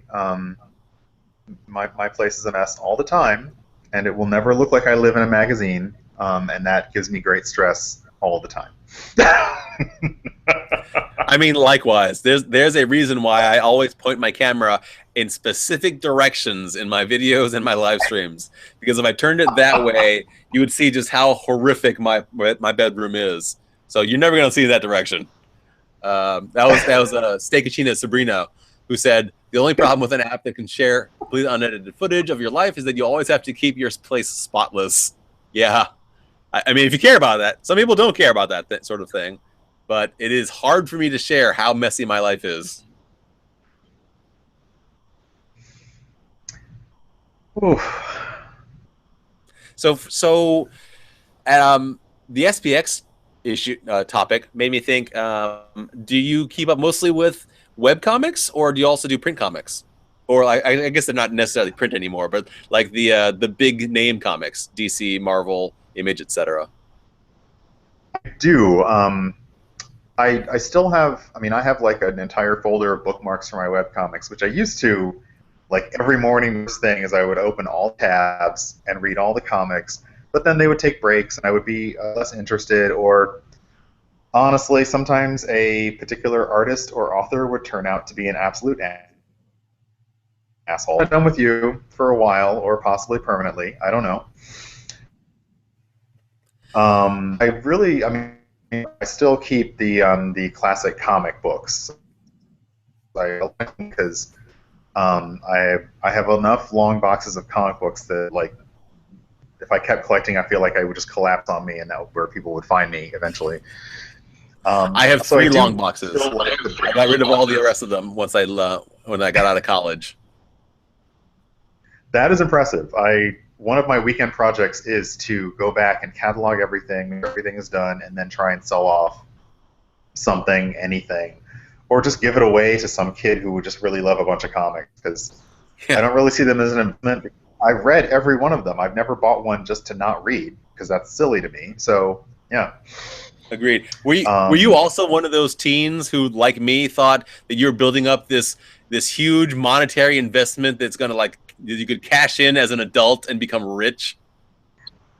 No, but my parents did. I think that's why they were okay. All the comics. They thought, oh, this is an investment. No, it is not. No, it is not. I mean, Um, maybe yeah, just prior to them becoming digitized, maybe in the time before yeah. digital comics were a thing, the paper ones had some value, but man, you just can't sell them for anything anymore. No, it has to be it has to be that very specific whatever. If you have the first issue or somebody, and even then, when I go to like comic book stores or like AwesomeCon, you see the first appearance of so and so, but it's still, I mean, it's only like dollars for, so really making a lot of money out of it. But I do up with the big Google in DC. I'm not really happy with them anymore as I used to be. They don't make me happy as much. DC Um, Comics? and yeah, and I look at the smaller companies like Image, and Dark Horse, and like, and then just the small books that all come out of nowhere, like they're Kickstarters, or they just they self-publish, because there's a lot more interesting stories that are beyond superheroes being told out there, and those authors and artists aren't afraid to make those stories reflect a real world, whether it's in terms of diversity or social issues. It's nice to read books that feel like you're what's happening now, not this weird idealized version of a world with super. Yeah. You might need to, I don't know, like move your trackpad around on your Chromebook or something, because I feel like it's starting to time out a little bit. It's getting a little choppy. Oh, yeah. Just to Oh wake it yeah, I'm up. a little dithery. The funny thing about Chromebooks is they don't. There's no way to control when they sleep or not. So I guess it probably was like, okay, I can see the air. Okay, yeah, now you're getting clearer. Okay, I think that's better. I hope. Yes, sounds better too. Your description about being able to see a world in the comics that more reflects reality than the imaginary ones full of superheroes. You know, back in the, I think it was back in the 90s. I think it was either the late 80s or the early 90s. Marvel tried an experiment where they called the New Universe. They was supposed to be a lot more like actual real life, but with just happened to have some characters in it with powers. And I ate those up. I love those. Those are so great. Yeah, yeah. I actually, if I go to my collection, I probably have all of them. That was brilliant. And I love the story of the New Universe because, yeah, they were like, okay, we're going to do a universe where we are, like, our heroes are comic books. And then I think about, well, like, one or two issues, they just kind of lost that whole, nothing special. Like, they were very clear, no mutants, no magic, no this. And then they realized that at that time, that wasn't the way to sell comic books. So, not so good. The series that I stuck with the most, that I think I still have the entire run of it in my long box, is Psyhawk. It was kind of like, I don't know if you remember this, but it was like 4 or 5 kids could develop psychic abilities from the event, and then they could join their forces, and there would be this like mashup character that had all their abilities and more. It was like a super character. It kind of was like Captain Planet, honestly, but I really liked it. Yeah, that was cool until they tried to pick Washington Monument. That got weird. They all weird quickly. Like, I think one of my favorites. I don't know. I feel like Am I okay? Am I still jumpy or jerky? Maybe not. One of my favorites, BP7. Okay. The Disney Paranormals, which was where they really did try to say these are normal people who have been affected by this thing, and this is how they're just trying to cope with life. They're not trying to be heroes. They're not on the run from the government. They're just, they're in a basically. But then even like after the second event, then all the comics kind of got really weird after that. Yeah. The second event is made it all go downhill again. All right, it was fun while it lasted. How about in the mainstream, you were a DC collector more than a Marvel collector? I think in the mainstream I was more DC. So really my thing fell down to I liked teams, but I liked big teams. Okay, this is not something that's good to quote out of context. What? You like teens, but you like big teens. Come on, Brian. Team. Wait, is that better? I don't know if that's better. You're getting very choppy again. I'm afraid. I feel like taking me down a little bit today. But no, the you have a bunch of heroes all together. X-Men sort of got like the whole allegory, starting out with racism, and then the allegory for everything else. Every time there's an allegory, everyone's like, "Oh, it's the X-Men. The X-Men already did that." But yeah, since then, when I comics now, I think I'm running into the that a lot of fans are, where they don't recognize they don't feel like they don't recognize the characters anymore, and they're changing for business reasons or movie reasons or whatever. But yeah, it's harder to pick up comics now and enjoy them. Well, even I think it was the person who was interviewed about DC's Rebirth that's coming along, who said that the Rebirth comics are going to be more for comics readers and less for the casual readers, which is, I think, the exact wrong attitude to take. Yeah, it is definitely the wrong attitude to take. but it's hard not to understand why. I mean, I don't know. I don't want to admit that this medium that I grew up loving, and you know, as that nerd and that geek in school, you were like, this is my escape, this is my thing. It's been fun and hard to watch it become mainstream. Yet, from the perspective, from the company's perspective, I certainly am that you can't keep this thing, this small little niche market. It's got to grow and it's got to expand.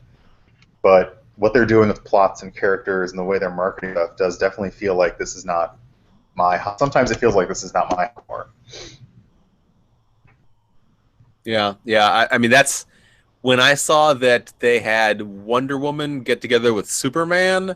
I was I was immediately like, no, no, don't do that. That's not how that works. No. I mean, that's the sort of thing that an executive would come up with from looking at some characteristics on a piece of paper without actually knowing anything about the characters themselves. They would look at, this person can fly and has superpowers. This person can fly and have superpowers. Let's have them bang. No, that's not how you write a story.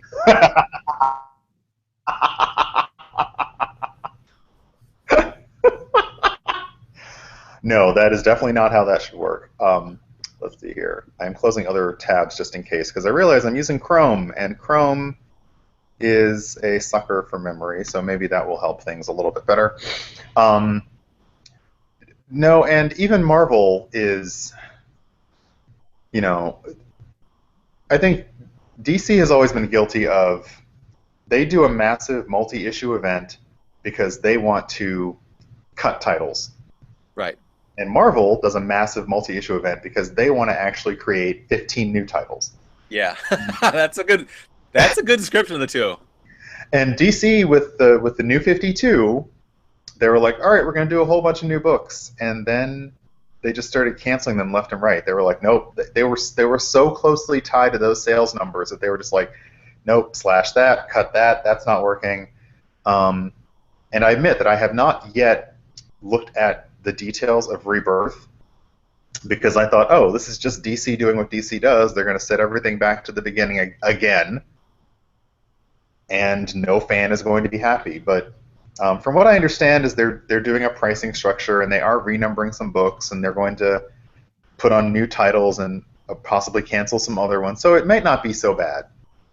Yeah, I don't know the details of it myself. I just know that the prices will go down by $1 per book, but they're going to be releasing 2 books a month instead of 1 per series. So you'll end up actually having, if you want to keep up with the entire series, you'd end up paying more per month.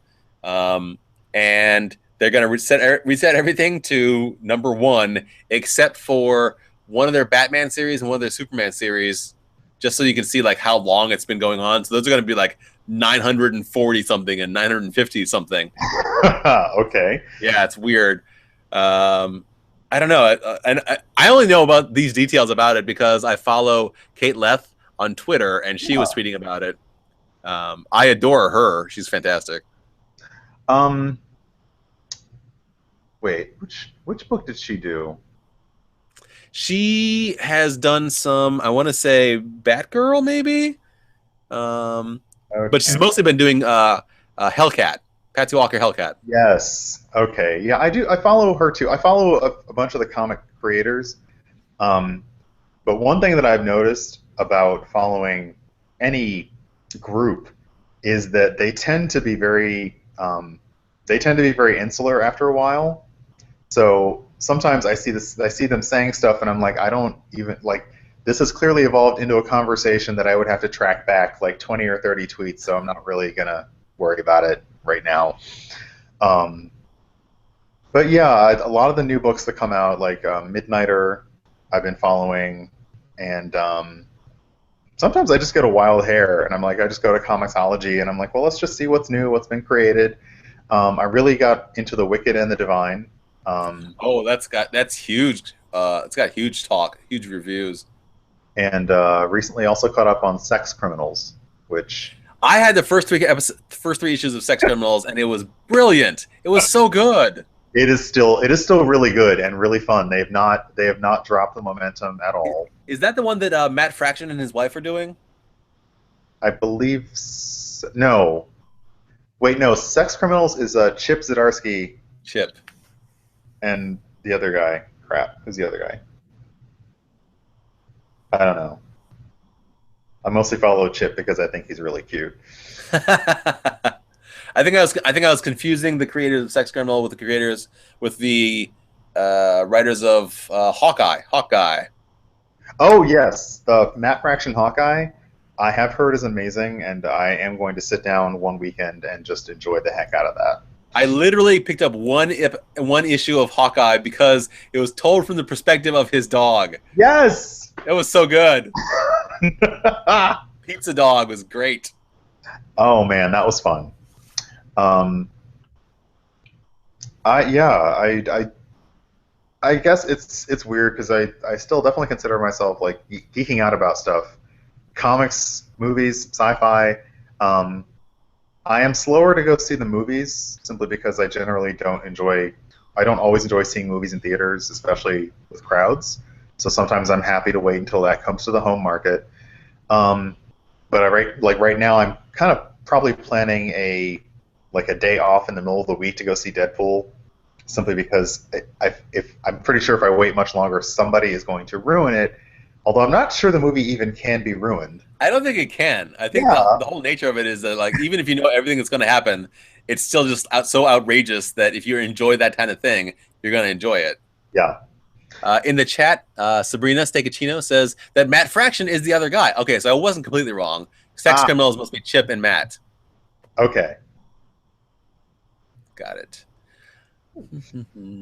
I'm still not entirely sure I want to see Deadpool because it's just going to be like a nonstop gore fest. Yeah, probably. Yeah, that is definitely a thing that will very probably happen. At least I hear that it is not as horribly misogynistic as I feared it would be. So that's a thing. No, and I mean, Ryan Reynolds, he's definitely been doing his job as producer and star. And I think the only issue that I've really seen is that, first off, I think they've already approved a sequel. I think. Yes, they have. Yeah. But the one thing where everybody was, as the movie kept hyping, they were like, all right, well, is it going to be true to the character in the comics? How true? And then he came out with the whole thing about Deadpool being pansexual, and we were like, so is it that special kind of pansexuality where he's really only into women? Like movie pansexuality. So he's insisted that Deadpool's going to get a boyfriend in the sequel, and I'm kind of like, I don't really want to see like a girlfriend or a boyfriend for these heroes. I just kind of want to see them being themselves. I want to see that, but I will tell you right now, if Deadpool cameos in a Spider-Man movie or vice versa, I will watch the hell out of that. Oh God, yes. Oh. and if Deadpool is overtly flirtatious with the Spider-Man, that'll just make it better.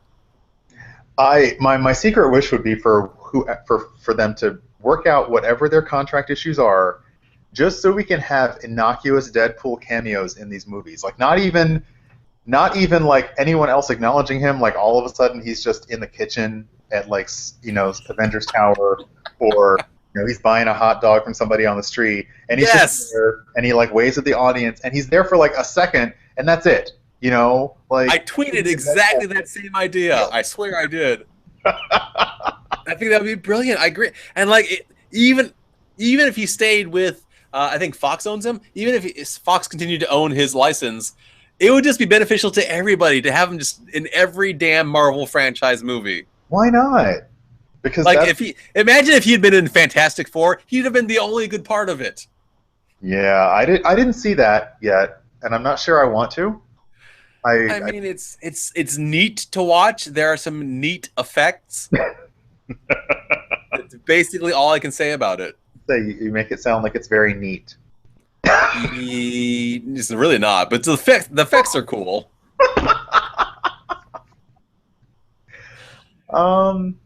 In the chat, Melissa Forberg said, Yeah, not a fan of the Superman Wonder Woman story. No, no, no. I And absolutely agree. yeah, and then Sabrina said, if he doesn't spend the entire time smarmily hitting on Spider-Man, it won't be worth it for me. Deadpool's smarmy come-ons are my favorite part of his story. Yeah. I think that is definitely,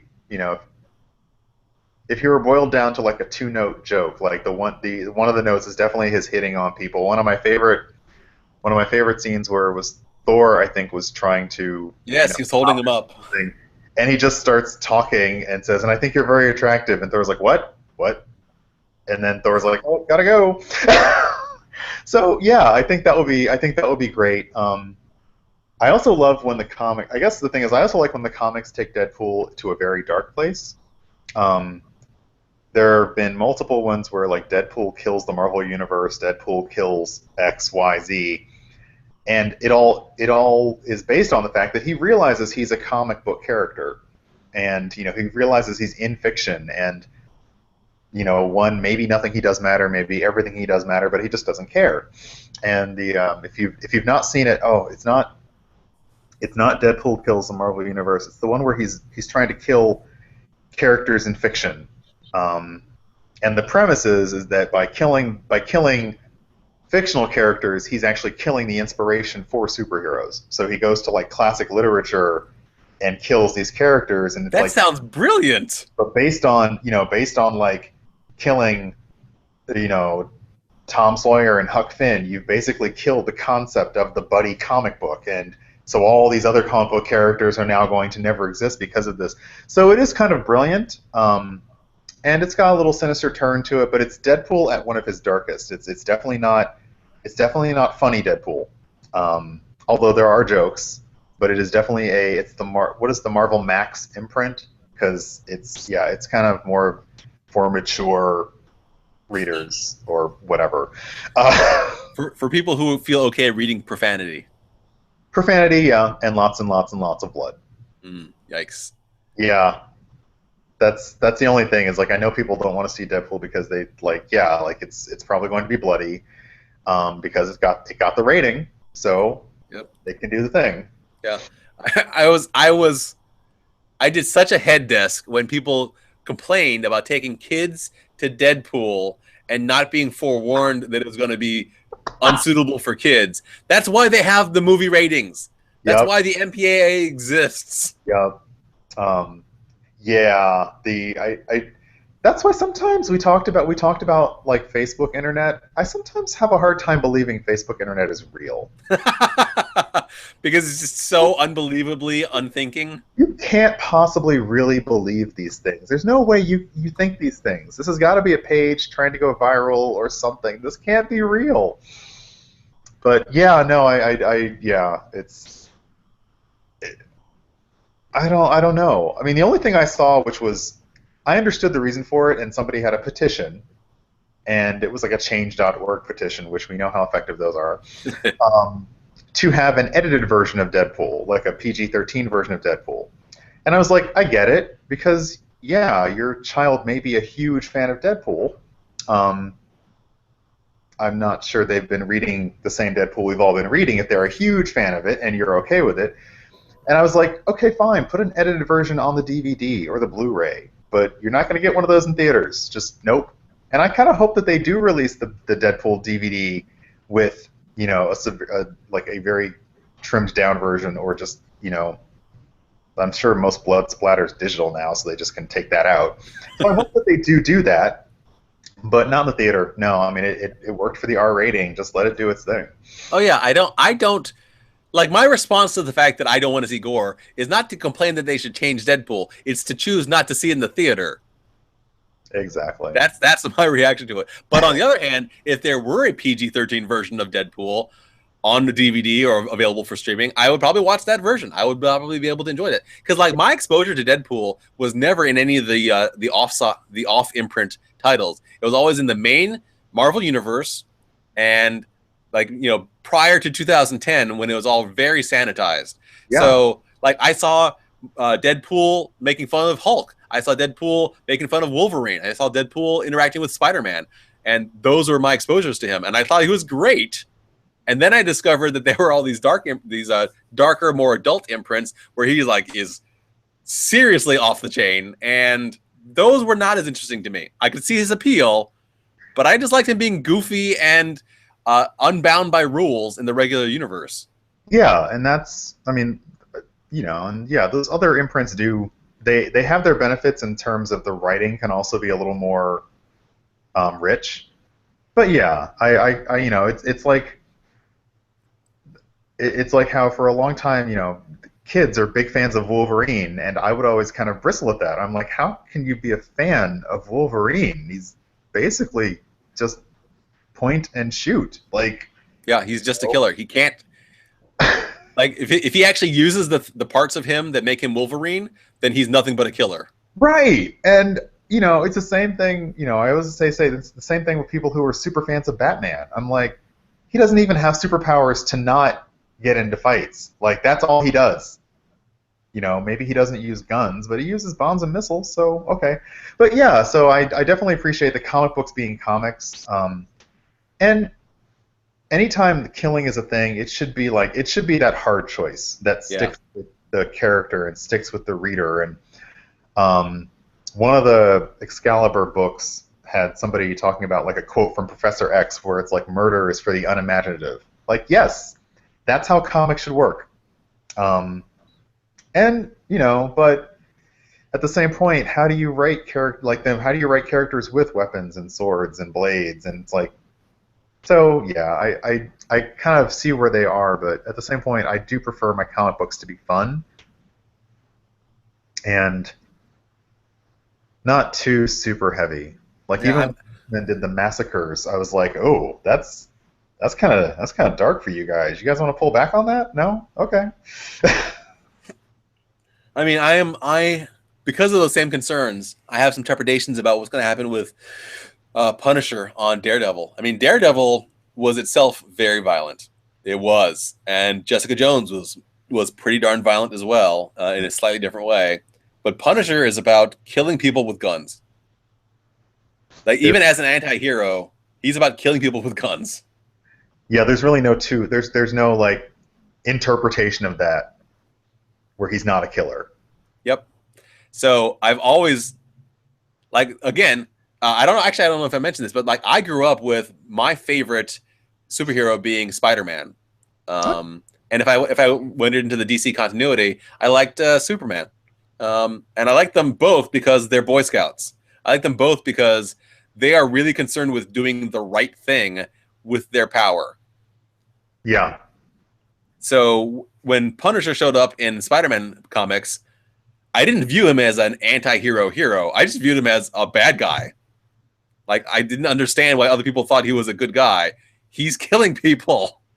Right. I mean, if you're the guy that all the other superheroes say, oh, that guy, that's a problem. he's like the Trump of the Marvel superheroes. Yeah.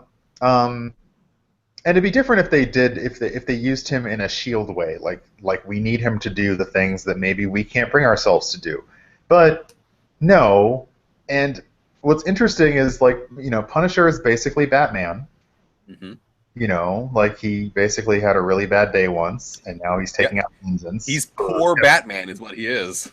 So it's like, oh, okay, but at what point are you, so at what point did vengeance stop being the motivation, and then the motivation became the mission, and you think you're doing good, and, you're just doing it in a really, really violent way. Anyway. Yeah. I mean, those are questions that I would like asked in a Punisher series, even if it's called Daredevil. I'd be curious about that.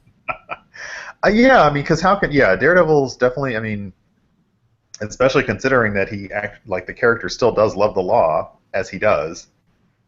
Punisher makes for an interesting quandary, like, the ends justify the means, or do they? In the trailer, Punisher says to Daredevil, "You're just one bad day away from being me." And that's I feel like I've seen that same sort of argument structured in police stories, where there's a good cop and a bad cop, and the bad cop says to the good cop, "You're just one bad day away from being me." Yeah. Yeah. I think that's effectively what that series is going to be. I think the new Daredevil series, at least with regards to the Punisher arc, is going to be good cop versus bad cop. I think that'll be good. I really hope. I just hope that they don't push it too much, where like they're making Matt toe that line between between justice and vigilante. Well, they're saving that debate up for Captain America: Civil War. Oh, You're not looking forward to it? I want to look forward to that movie, but you don't have enough characters. You just don't. They've got like 12 named characters in that movie. Yeah, that's where again I do try to say, look, it's another universe. It's Marvel's cinematic universe. But like they don't even have anything close to the catalyst for the real Civil War from the books. So it's like, how are you even going to do this? And shouldn't you be worrying about that guy in space trying to get some stones and not fighting with each other? Like, just really, that should be kind of your bigger concern. So yeah, I haven't seen everything, but I basically assume, I know it's the Tony Cap standoff. I don't know what the major contention will be, if it's simply them fighting because Iron Man wants to put Bucky under wraps and like Cap doesn't, or if there's going to be bigger issues. I hope there are bigger issues, but right now, like I said, yeah, they've only got like 10, 12 characters, so this can't be. And very few of their characters in the cinematic universe actually have superpowers. Right. You got like Thor. Captain America is a super soldier. Yeah. You got Witch, Vision, Hulk. Yep. So yeah. And because they all work for the government, none of their identities are secret. Yeah. And I think Hulk won't even be in the actual Civil War movie. They've said that maybe Mark Ruffalo might get a cameo, but there will be no Hulk in the movie. So yeah, like superpowers are really going to be kind of, I mean, and Marvel's done the whole low key, like we're keeping the superpowers low key, very down to earth. So yeah, I maybe if there's a little more of a hype cycle, I'll get into it. What I'm hoping is that they've done a really, really good job of hiding the fact that Spider-Man is like 1/3 of the movie, because that would be the thing. True, you've not seen any Spider anything. No, there's been zero Spider-Man. But if it comes out that they talk about their case that they're examining, the reason why they want to push forward with this is because Spider-Man has been fighting super villains low key in Brooklyn, and they need to find out who he is because they aren't sure if he's actually good or if he's actually bad, and that is why Iron Man and Cap have a debate. They say, look, this kid in Brooklyn needs to be protected, or this kid in Brooklyn needs to come forward in order to protect the rest of us. That would actually be a cool movie. I guess. See, I guess the other, I'm the one that I always say I'm the one that has the problem with suspension of disbelief. I'm the one that nobody wants to go to the movie with, and I'm okay with that. But the problem is that the movies set up these universes in which these things have like A, B, C. These are rules. So what I would find difficult is, because yes, that makes perfect sense that there is this costumed whatever running around completely unregulated, etc., and we don't know who he is. And I have a hard time believing in that particular universe with Tony Stark and S.H.I.E.L.D. that they cannot find out who some kid running around. I mean, the Flash basically covered this whole thing with, whenever you leave the scene of a crime, you run back to Star Labs. So I'm guessing, I thought that was brilliant for them to include because it was so obvious and it made me laugh. And then when in a later episode, another villain just shows up there. They didn't even bother explaining it. They just assumed, well, everybody's figured this out by now. So yeah, like how can you like genius hacker and world security force not find out what some teenager, you have cameras everywhere, why not just track him back home? Come on, I thought about this for a minute and I figured out, and I came to this conclusion. The reason why Spider-Man is the test case, is the best case, is because he has a spider sense. He can tell when he's in danger of being spotted. So he's literally the only person who could not be found by S.H.I.E.L.D. Maybe. But that doesn't mean computer. I mean, like, but computers. I mean, I don't know how the spider sense works. It's kind of magical, honestly. And so Peter Parker's not on the internet. Peter Parker's on the internet. And really, all you need is circumstantial evidence. This kid who keeps selling photos of Spider-Man to the newspaper is probably all the evidence you need to say he's Spider-Man. But in the Marvel Comics, that has never been enough to prove it for whatever reason. I don't know why. No, yeah. So yeah, I think his spider sense is what is keeping him out of S.H.I.E.L.D.'s grasp. They're gonna make comments along the lines of, "We almost got him at this Starbucks in like Williamsburg, but then we got there and there was nobody there." That's fair. I do want to I want to look forward to it because I was telling somebody else, as a comics fan, I want this medium to grow on the big screen. Even if they're characters that I'm not a fan of. Like, I don't care that there are 80 Batman movies. Yeah, I'm not into that. I'm really done. I'm sick to death of Batman. I cannot, like, unless they come out with a goofy, silly Batman movie, I am not going to see another one in the theater ever. Oh my god, a Batman 1966 revival film would just be awesome. I would go to that in an instant.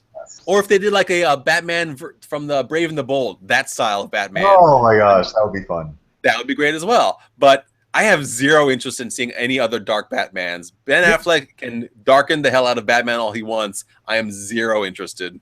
So I know that they're pushing the Superman Batman movie. I'm just like, but also, I mean, and this is totally a DC thing. How many times have they restarted Superman? How many times have they restarted Batman? Like, all you know how to do is reboot stuff because you just say, oh, well, we screwed that up. It's like, no, just make it better. Just make it better. Don't just keep restarting everything. How many times do we have to watch Bruce Wayne's parents get shot? Come on, man. I mean, that was one of the best things about the DC animated universe on TV is that they never went into the origins. They just like said, this is an established hero. Let's go on with it. They're like, you've all seen the Super Friends growing up. You know how this is. You don't need us to do this over and over again. Yep. Did you hear about Young Justice might be rebooted by renewed by Netflix? I am cautiously optimistic about that. That would be so great. Because I think the news was from Carrie Payton. Yeah. Who voices, well, like Cyborg and Aqualad. Basically, he voices the black guys. Yes.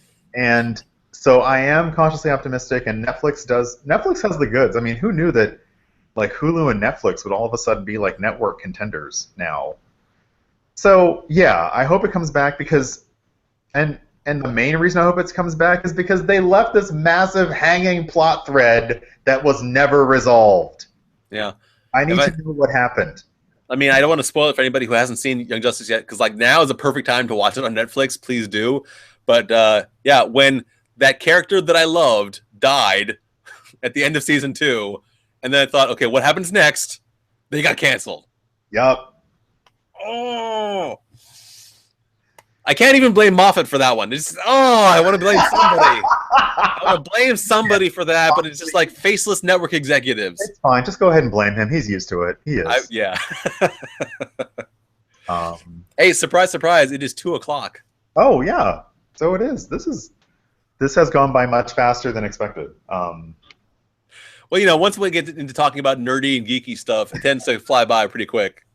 True, and I'm glad it didn't get too heavy, because yeah, talking about nerdy geeky stuff is much more fun. But yeah, this is actually, you know, now like doing this and realizing realizing it's going to be on the internet forever. Crap. Do you want me to take it down? Do you want me to hide it? No. So yeah, and I you know, I'm hoping that basically with the link to my channel in your in your thing that I'm at like 8 subscribers and 99 views. So I'm hoping that maybe today I'll get like 100. views. Yeah, everybody should go check out Brian's test videos, his first videos, and Oh God, don't. subscribe. No, they're awful. They are honestly awful. Um, It's fun to see where people start new things, though. It's fun to see that like awkwardness and stumbling. You know, it's just like watching Bambi try to struggle to get up on all four legs and then collapsing again. That's fun to watch. okay, sure. Yeah, there's some merit in that argument, I guess. Um, but yeah, this has actually been a lot of fun. I'm sorry, I'm probably missing if anyone's been putting anything in chat because I realized it was having YouTube open that was causing the thing to stutter. So Oh, yeah. um, but yeah, I watched a few of these beforehand, and yeah, they are just they're just fun to watch, and I kind of miss I miss the phone. I miss talking to people. When video chat became a thing, I very much enjoyed it, and it was just talking to people that I'd never met before and seeing them face to face, and not even worried about having a sustained conversation, just kind of having a little video window up there with you and your friend. So it's kind of fun for face to face, and I don't know why all of a sudden people are just no on the video chat. Like Apple thought that was going to be the biggest thing ever, and everyone's like, "Oh God, I'm not putting my face on the screen." I'm like, "Why? Everybody sees you already." Yeah, there's something about the fact that this digital capture of your face, of your body, of your experience that kind of drives home that people are looking at you. Like if I don't have a video screen showing my own face, then I can just interact with people and I don't realize how I look. I don't realize what I sound like. But when I can see that it's there in like a little thumbnail in the corner, then all of a sudden I'm very self-conscious about it. And I think what Apple didn't take into account is that people have horrible self-esteem. This is true. This is true. I mean, I guess that is the thing, and yeah, people really don't want to. I mean, I know people who are like, "Don't take pictures of me," Yep. but they'll take their own pictures as long as it's a controlled environment, they'll do it. So yeah, I get it. But yeah, this has been good. We use video chat sometimes at work because we have people remote. Um, but even then, people now are so used to it that you just see these slack-jawed faces staring at a camera. Like nobody's even that self-conscious about it anymore. They're just like, yeah, okay, that's fine. The most I had to worry about once was that like a conference room light was shining off my head, and I was like, that just makes me feel like even more bald than I already am. So maybe let's move that light or move me or something. Yeah, I purposefully don't turn on my ceiling light because when I turn on my ceiling light and I'm in front of my webcam, all you see is like a white glare right here. So I just have the window open and a light over there in the corner, and that's enough. Awesome.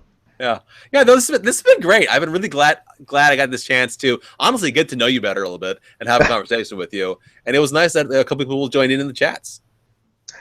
Great. Well, I will. I'm going to follow the channel with Ernest and see who else you tag and shout out. I like your the other ones where you just kind of introduce people and get comments going. And yeah, it's nice to know that there are other small YouTubers out there, like super small. So that's good because I don't know how much of this I'm going to try and roll over into my Facebook and Twitter and blog, but it's kind of fun to have the option to be able to like have video content. Yeah. Just to be able to yak at a camera for a while. Yeah, it is. I try really hard to hype up this type of communication with viewers, subscribers, followers, whatever. Even if you don't do it on a consistent basis, you can always just do it like a little vlog of yourself and then embed it on your blog if you wanted to, or share on Twitter once in a while, and not pursue the subscribers, but just do it to have a conversation with people that you want to share your ideas with, share your message with. It's really nice. I like it a lot. I'm glad that this platform exists for me to do things like have this live show with my friends. In the chat, I also saw that, Sabrina said, see, it's like I said, it's just having a great conversation with a friend. That is true. She was right. Yep, and that's what I try to aim for with my live shows. It's not about putting on a performance. It's just about having a nice talk, and if people want to join in, they can, and that's great. Awesome. So as you are, do you have like an idea for where you want to take your channel if you take it anywhere? Um, I would probably. I don't know. I always try to think like what kind of content people ask me about and for. So probably I don't know if I would do maybe restaurant reviews, food reviews, drink reviews, recipes. Probably because people do ask me that a lot. They're like, where should I go to eat? What should I make? So if I can find a way to do that without it being a ton of work, then that would be great. Otherwise, I think this would be a nice addition, just a nice addition to my writing because this is easier for me right now than sitting down and saying, oh, I need a topic, I need to write about something. This is just like, oh, I can talk, I don't mind my ums, I don't mind my you knows, I don't mind when I just kind of, blank out or stare off into the distance. It's not so bad. But when I sit there and I write, I have to think like, oh, this is, no one's going to read this, this makes no sense, this is not cohesive. So it's a little easier with the flow of video. So just, I guess I haven't really locked down where I'm going to take it, but to at least keep doing it so that I feel comfortable with it and comfortable posting the videos, and that right now is for me just kind of breaking past that comfort zone. Excellent. I'm glad that you're taking it on. And I think you might, I feel like I've seen some vloggers use this putting of themselves out into a video form as a supplement to their writing. So they might use this as kind of like a brainstorming session, come out with some ideas, just say whatever rolls off the top of their minds, rolls off the tip of their tongues, and then after they've got that on video, they can take that idea and really formulate it into something cohesive for their writing. Yeah. And I'm also curious about how I think other live streaming, live sharing, most of them will also let you still save that video. So like if I do Periscope somewhere, I think I can save that and post it here as well, or like Vine videos. So like basically one place to keep all of that video content is also kind of nice because it's very, someone's on Periscope doing something. It's very, like if you missed it, you missed it. You might be able to look them up later and go find it, but it'd be easier if there were one place for all of that stuff just to keep it. So yeah. Yeah, one of the people that I follow on YouTube and Twitter, Amy Marie Gardner, is a fantastic freestyle hip hop dancer, and she will usually do 6-second vines of her dancing, like little choreography bits that she's done, and then she'll save them up for like a month or so, combine them all into one long YouTube video, and then she'll put them up as a compilation video of her vines, and it's just fantastic to watch. It's so great. How neat. Yeah. So it's definitely a good idea, something that you can definitely do. Okay. Matt in the chats points out that you can also check out Blab. There's a website, blab.tv, I think. Blab.something, B-L-A-B. And it allows you to do up to 4 people in like a little square format having a live show together. Or you can do it by yourself. And it's kind of like I don't know, it's kind of like a compromise between Snapchat and YouTube, it feels like. Okay. That could be fun. Yeah, it could be fun. But again, thank you so much for taking time out of your Saturday to join me on the show. No, this is, like I said, it's been a lot of fun, and I really appreciate it. I was nervous about it, but still looking forward to it. So yeah, this has actually been a treat. Terrific. I hope that you like it enough that when the video is available after it gets processed, you share it out. Like Mazzy can watch you, and Sam Dublin can watch you have the show with me. Where was Sam Dublin? Yeah, where was she? I think she was busy this morning. Later? Doing some yoga or something. Come on, you can do this in yoga at the same time. It's very meditating. I've heard my voice is very calming, so it's. It is. You could probably do ASMR videos and get a good following as well. I don't. What is that? Oh, I can't remember what the abbreviation stands for, but it's basically soft sounds and soothing sounds will give certain people a very positive response, like neurologically, to listening to that. And so there are whole channels devoted to literally just like soft, soothing, repetitive sounds. And if you have the right voice for it, even just saying things quietly over and over again, and they get tons of subscribers.